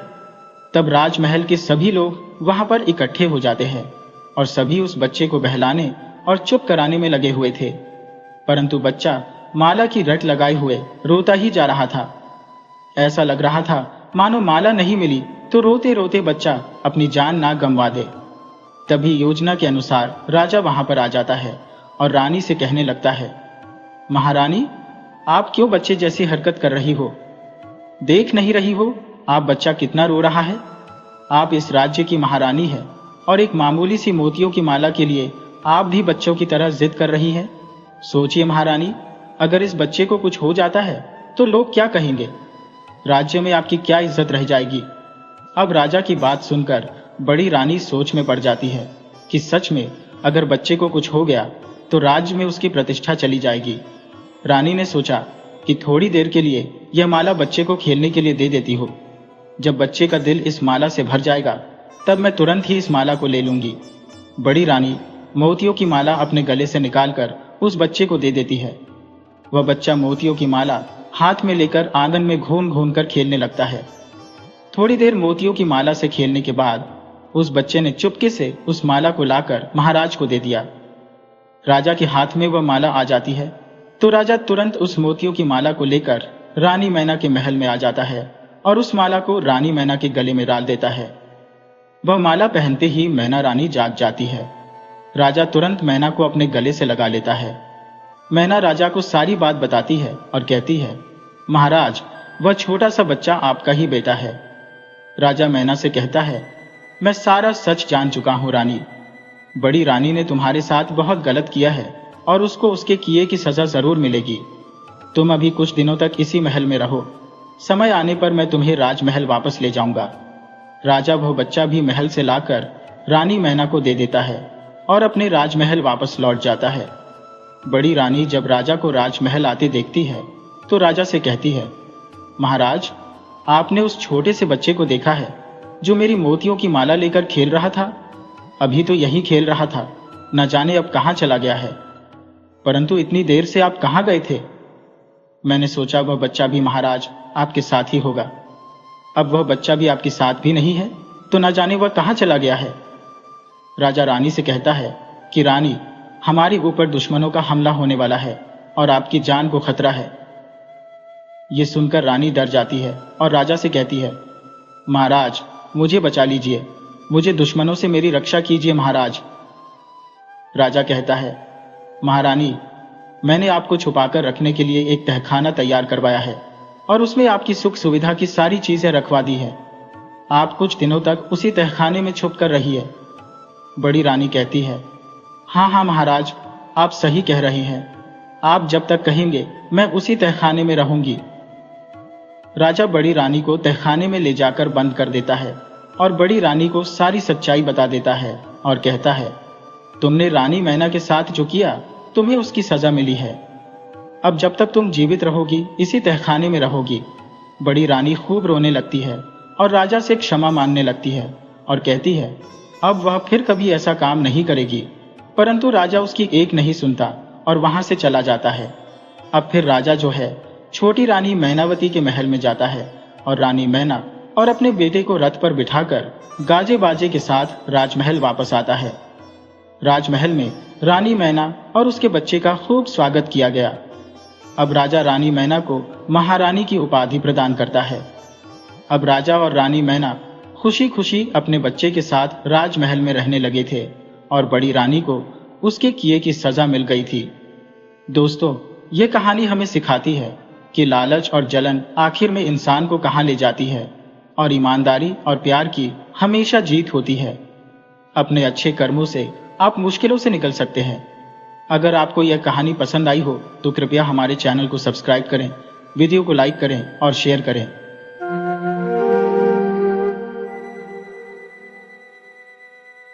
ये कहानी है एक साधु, उसकी प्रेमिका रजनी और उसके पति राकेश की। अगर आप हमारे चैनल पर नए हैं तो कृपा करके केटीवी स्टोरी को लाइक करें, सब्सक्राइब करें और शेयर करें। बहुत पुराने जमाने की बात है। एक गांव में एक साधु रहता था। वह घर घर जाकर भीख मांगता और उसी से अपना गुजारा चलाता। उसी गांव में रजनी नाम की एक लड़की रहती थी। उसे उस साधु से आंखें चार हो गई। कहते हैं ना, दिल आया गद्दी पर तो परी क्या चीज है। ये कहावत रजनी पर एकदम सही बैठती थी। वह साधु नहीं बल्कि एक साधु के वेश में एक जवान आदमी था। रजनी भी जवान थी, सुंदर थी और उसकी खूबसूरती पर वह साधु लट्टू हो गया था। साधु की झोपड़ी गांव से काफी दूर थी और उसके पास से ही एक नदी बहती थी।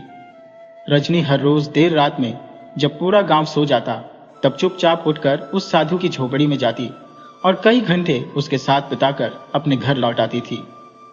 रजनी और साधु का यह मेल मिलाप महीनों से चल रहा था। किसी को इसकी भनक तक नहीं लगी थी। वह जानती थी कि अगर किसी को उसकी इस हरकत का पता चलता तो घर वाले उस पर रोक टोक करते और उसका घर से बाहर आना जाना बंद कर देते, लेकिन किसी को इस बात की खबर नहीं हुई। रजनी और साधु की रास लीला चलती रही। वह गांव में भीख मांगने आता और जो कुछ भी उसे रजनी से कहना होता वह इशारों में कह देता। रजनी जब उससे मिलने जाती थी तो अपने हाथों से खुद उसके लिए खाना बनाकर ले जाती और अपने हाथों से ही साधु को खिलाती। रजनी तो साधु के प्यार के बंधन में पूरी तरह से फंस चुकी थी, लेकिन अब वह शादी के लायक हो गई थी तो उसके घर वालों को उसकी शादी की चिंता हुई। उन्होंने एक अच्छा सा लड़का देखकर उसकी शादी तय कर दी। हो सकता है कि उन्हें रजनी और साधु के मिलन पर शक हो गया हो या किसी ने उनकी शिकायत कर दी हो। इस कारण वे रजनी की शादी जल्दी करना चाहते थे। साधु से रजनी का पीछा छुड़ाने का यही एक तरीका था कि उसकी शादी हो जाए और वह दूर चली जाए। ये सबसे बढ़िया तरीका था कि शादी के बाद वह अपनी ससुराल चली जाएगी और उसका मिलना जुलना बंद हो जाएगा। रजनी की शादी हो गई। 2-4 दिन बाद जब वह अपनी ससुराल से मायके आई तो वह फिर साधु के पास पहुंची। साधु ने रजनी को कई थप्पड़ मारे और बहुत भला बुरा कहा। उस नालायक साधु ने, जो कि साधु नहीं बल्कि एक स्वार्थी आदमी था, यहां तक कहा कि अपने पति को छोड़कर क्यों नहीं आ गई जो तुम मुझे छोड़कर चली गई। जैसे तैसे अब रजनी ने अपने साधु को मनाया। रजनी का यही सिलसिला फिर से शुरू हो गया क्योंकि वह अपने मायके रहने के लिए आई थी। कुछ दिनों के बाद अब उसकी ससुराल से उसका पति राकेश उसे विदा कराने के लिए आया। उसका पति अपने दोस्त के साथ उसे निभाने के लिए उसके घर आ गया। 1-2 शायद उसके मित्र भी उसके साथ रहे होंगे क्योंकि नई नई शादी हुई थी, तो इसलिए कई लोग उसे विदा कराने के लिए आए थे। अब रात काफी हो गई थी। खाने पीने का दौर चल रहा था और घर में मेहमान थे। रजनी को रात के 12 बजे के बाद समय मिला, तब वह अपने प्रेमी साधु के लिए खाना लेकर चल दी। जब वह घर से बाहर जा रही थी उस समय उसका पति राकेश जाग रहा था। जब उसने किसी को आधी रात के समय घर से बाहर जाते देखा तो उसे बड़ा अचरज हुआ कि यह कौन है जो इतनी रात गए घर से बाहर जा रहा है। वह उठकर उसके पीछे पीछे चल दिया। रजनी काफी तेजी से चलती हुई उस साधु की झोपड़ी पर पहुंची। रजनी ने खाना रख दिया। साधु ने फिर रजनी से कहा, तू अब तक कहाँ थी? मैं भूखा मर रहा हूं। तेरी राह देखते देखते मेरी आंखें पतरा गई है। तब रजनी कहने लगी कि मेरा पति मुझे विदा कराने के लिए आया है, इस वजह से मुझे देर हो गई। तो साधु रजनी को तेज आवाज में डांटने लगा। रजनी ने कहा, आज मेरे ससुराल वाले मुझे निभाने आए हैं, मैं इसी वजह से लेट हो गई हूं। साधु ने फिर उसको 3-4 थप्पड़ मारे और कहा, तो तू चली जाएगी मुझे छोड़कर, फिर उसके बाद मेरा क्या होगा? साधु ने कहा, मेरे अंदर ज्वाला धधक रही है। रजनी ने कहा कि तुम फिक्र मत करो, मैं जल्दी ही वापस आ जाऊंगी। साधु ने कहा, तुम कल जरूर आना, परसों चली जाना। कल मत जाना अपने पति के साथ, कोई बहाना बना देना, लेकिन परसों? तो वह कहने लगी, मैं चली जाऊंगी, जाना तो मुझे पड़ेगा। साधु कहने लगा, मैं तुम्हारे बिना कैसे रहूंगा? रजनी ने कहा, चिंता मत करो, यदि संभव हुआ तो मैं कल रुक जाऊंगी। पूरी कोशिश करूंगी कि मैं अपने पति के साथ कल न जाऊं, और उसके बाद यदि मैं ज्यादा दिन तक न रुक सकी तो मेरी ससुराल चले आना, मैं किसी न किसी बहाने तुमसे मिलने आती रहूंगी। साधु को यह बात जंच गई। वह कहने लगा, यह तो ठीक कह रही हो, यही ठीक रहेगा। मैं तुम्हारी ससुराल में ही आ जाऊंगा, फिर तो तुम्हें यहां आने की कोई जरूरत नहीं पड़ेगी और फिर हम ऐसे ही मिलते रहेंगे। जो रजनी का पति राकेश था वह झोपड़ी के पीछे खड़ा हुआ सब सुन रहा था, सब देख रहा था। उसकी आंखों में खून उतर आया। उसके जी में आ रहा था कि दोनों को उसी समय जान से मार दे, मगर ना जाने क्या सोचकर वह वहां से चला गया और आकर चुपचाप अपने बिस्तर पर लेट गया। दूसरे दिन रजनी के पति राकेश ने जानबूझकर जाने का कार्यक्रम रद्द कर दिया। उसने कहा कि आज हम नहीं जाएंगे, कल विदाई करेंगे। ये जानकर तो रजनी बहुत खुश हुई। उसकी तो जैसे भगवान ने मुराद पूरी कर दी। वह यही चाह रही थी, लेकिन उसने अपनी खुशी को अपने पति और घर के किसी भी सदस्य पर जाहिर नहीं होने दिया। दूसरे दिन रात के समय भोजन करने के बाद रजनी का पति राकेश वहां से चला गया और वह जब देखा कि घर के सब लोग सो गए हैं तो रजनी वहां से साधु के लिए बहुत जल्दी करते हुए तेज चलती हुई झोपड़ी के पास आने की तैयारी करने लगी। लेकिन जो रजनी का पति राकेश था वह रजनी से पहले ही उस घर से निकल चुका था। इस बारे में रजनी को कुछ पता नहीं था। वह तेजी से चलता हुआ साधु की झोपड़ी पर आया और उसने वहां जाकर साधु के 2 टुकड़े कर डाले और फिर वहीं खड़े होकर एक पेड़ पर चढ़ गया और अपने आप को पेड़ के पत्तों से ढक लिया, चारों ओर से छुपा लिया ताकि किसी को दिखाई न दे। थोड़ी देर के बाद उसकी पत्नी रजनी वहां आ गई। वह एक हाथ में थाली में भोजन लाई थी साधु के लिए, लेकिन जब वह अंदर गई तो उसने उस दिन दुल्हन की तरह श्रृंगार कर रखा था। पूरी सज धज कर वह साधु के पास पहुंची तो उसने वहां जाकर जो देखा तो उसके होश उड़ गए, क्योंकि साधु और उसका नाम सुनकर उसके 2 टुकड़े हुए पड़े थे। साधु की यह हालत देखकर रजनी की जो हालत हुई वह देखने लायक थी। उसने पास में पड़ा हुआ गंडासा उठाया और उसे नदी के किनारे पर इधर से उधर लेकर दौड़ती रही। लेकिन जब उसे यकीन हो गया कि अब यहां कोई भी नहीं आएगा, क्योंकि वह सोच रही थी अगर कातिल यहां पर होगा तो मैं उसे मार डालूंगी। गंडासे को लेकर वह इधर उधर घूमती रही, लेकिन उसे कोई नजर नहीं आया। तो उसने देखा कि यहां पर कोई नहीं है। तब वह कुछ लकड़ियां इकट्ठी करने लगी। कुछ लकड़ियां तो उसने झोपड़ी में से ली और कुछ लकड़ियां इधर उधर से उसने इकट्ठी कर ली। उनको इकट्ठा करके और झोपड़ी को जो बाड़ थी उसे उसने नीचे गिराया और ढेर करके उसमें आग लगा दी। साधु की चिता जलने लगी। अब चिता खूब धू धू कर जलने लगी थी। वह थके हुए कदमों से अपने घर लौट आई। उसके जाने के बाद उसका पति राकेश भी पेड़ से नीचे उतरा और वापस आकर अपने बिस्तर पर लेट गया। रजनी के पति राकेश पर किसी को कोई शक नहीं हुआ। रजनी तो यह सोच भी नहीं सकती थी कि उसके पति ने यह सब काम किया है। वह तो इस बात से बिल्कुल अनजान थी। जब वह अपने घर आ गई और उसका पति भी बिस्तर पर आकर अपना सो गया, अगले दिन दोनों बिल्कुल सामान्य थे। कुछ देर बाद नींद की आगोश में सो गया उसका पति, लेकिन रजनी जो थी वह अपनी चारपाई पर तो लेट गई, लेकिन पूरी रात 1 मिनट के लिए भी सो नहीं सकी। उसे रह रहकर साधु की याद आ रही थी। पूरी रात वह अपने साधु के लिए आंसू बहाती रही। सुबह उठकर प्रतिदिन के कार्यों से निवृत्त होकर तैयार हो गई, क्योंकि अब उसे फिर ससुराल जाना था। ससुराल जाने की वह अपने विदा होने वाली थी। यह सच है कि नारी का हृदय सागर की तरह विशाल और गहरा होता है। उसमें ना जाने क्या क्या छुपा होता है, उसे कोई उजागर नहीं कर सकता। तो उसके चेहरे पर रात की घटना की जरा सी भी फिक्र नहीं थी। चेहरे पर कोई शिकन नहीं, कोई भाव नहीं था। राकेश जो उसका पति रजनी का था तो और भी कमाल का काम किया। तो उसने रात की घटना का किसी से कोई जिक्र नहीं किया। उसने अपनी पत्नी को कुछ बताया। वह अपनी पत्नी को चुपचाप विदा करा कर ले आया। उसकी पत्नी के चेहरे पर तो रत्ती बराबर की सफेदी नहीं थी, वह तो बिल्कुल सामान्य थी। उसके पति ने सोचा शायद अब वह अपनी पत्नी को माफ कर दे कि जीवन में गलती नहीं है। गलती को माफ किया जाए तो गलती करने वाला गलती पर गलती करता चला जाता है। यही उस रजनी के पति ने सोचा और उसने मन ही मन अपनी पत्नी को माफ कर दिया, क्योंकि उसने तो उसके प्रेमी का काम तमाम कर दिया था और अब वह किसी से मिलने जा भी नहीं सकती थी। तो इसके कोई शक करने का कोई वजह ही नहीं रह गई थी। कोई नहीं थी, इसलिए उसने अपनी पत्नी को एक और मौका दिया कि वह सही से जिंदगी जी। जो उसका पति राकेश था वह अपनी पत्नी को घर लाया और उससे पूरी ईमानदारी के साथ, जैसे पति पत्नी एक दूसरे को प्यार करते हैं, अपनी पत्नियों को रखते हैं, ऐसे ही वे अपनी पत्नी के साथ रहने लगा। दोनों पति पत्नी का जो जीवन खुशी से बीत रहा था। काफी समय बीत गया, उसके बीच में किसी भी किस्म की कोई नाराजगी नहीं थी।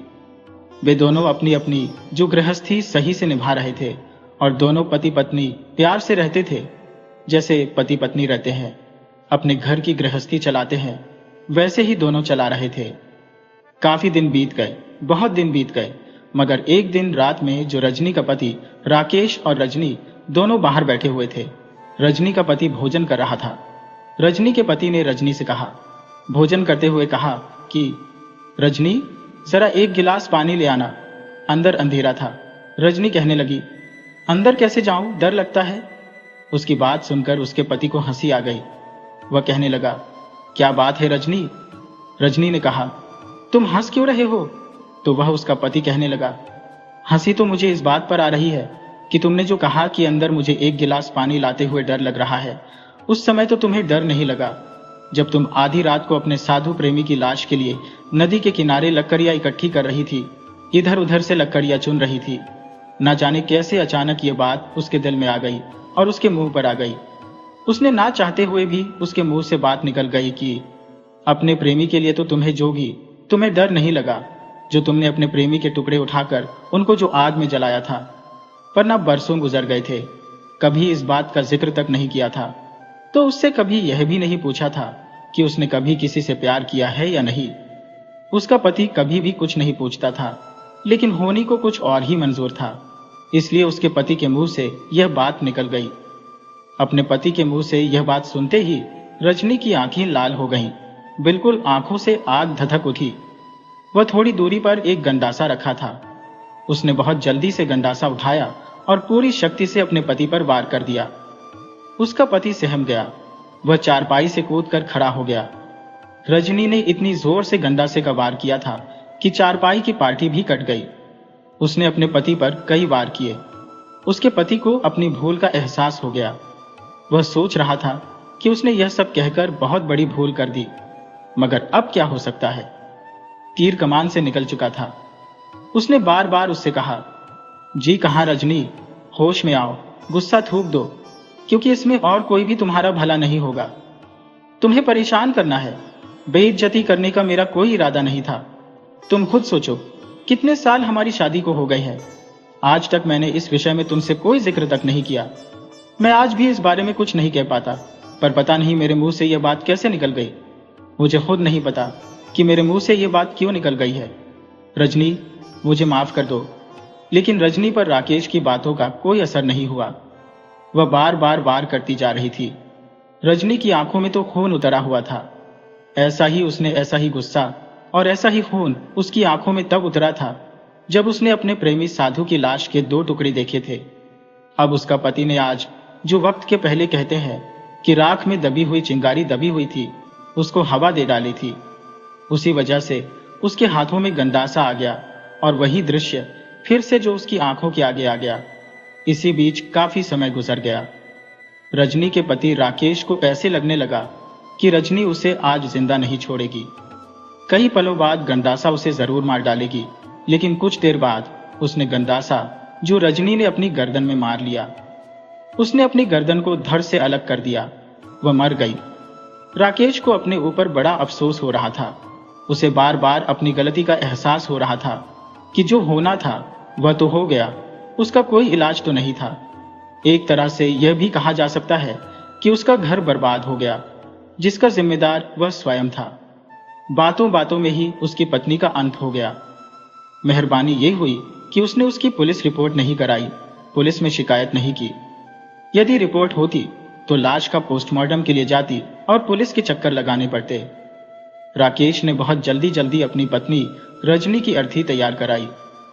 वह किसी झगड़े में नहीं पड़ना चाहता था। अगर पुलिस आ जाएगी तो पुरानी बातें भी खुल जाएंगी, उसमें जो कि राकेश ने भी तो कत्ल किया था, उसका बचना मुश्किल हो जाएगा। पुलिस को बाल की खाल निकाल लेती है, इसलिए राकेश ने सोचा भलाई इसी में है कि चुपचाप पत्नी का अंतिम संस्कार कर दिया जाए। अंतिम संस्कार की तैयारियां करने लगा और आवश्यक कार्य पूरे करने के बाद उसने रजनी के मृत शरीर को आग के हवाले कर दिया और चुपचाप अपने घर आ गया, क्योंकि दोस्तों वह जानता था कि उसकी रजनी जो थी वह साधु प्रेमी को बहुत प्यार करती थी। उस दिन उसने रजनी का वह रूप देखा था। रजनी समझ गई थी कि उसके पति ने यह सब किया है, क्योंकि वह मन ही मन प्रतिज्ञा कर चुकी थी, जिस भी दिन मुझे अपने प्रेमी के हत्यारे का पता चलेगा मैं उससे बदला जरूर लूंगी। यही रजनी ने किया। वह पति को तो नहीं मार सकती, लेकिन उसने अपने जीवन की लीला का अंत कर दिया। दोस्तों, अगर आपको हमारी कहानी पसंद आई हो तो कृपया KKV स्टोरी को लाइक करें, सब्सक्राइब करें और शेयर करें। राधे राधे।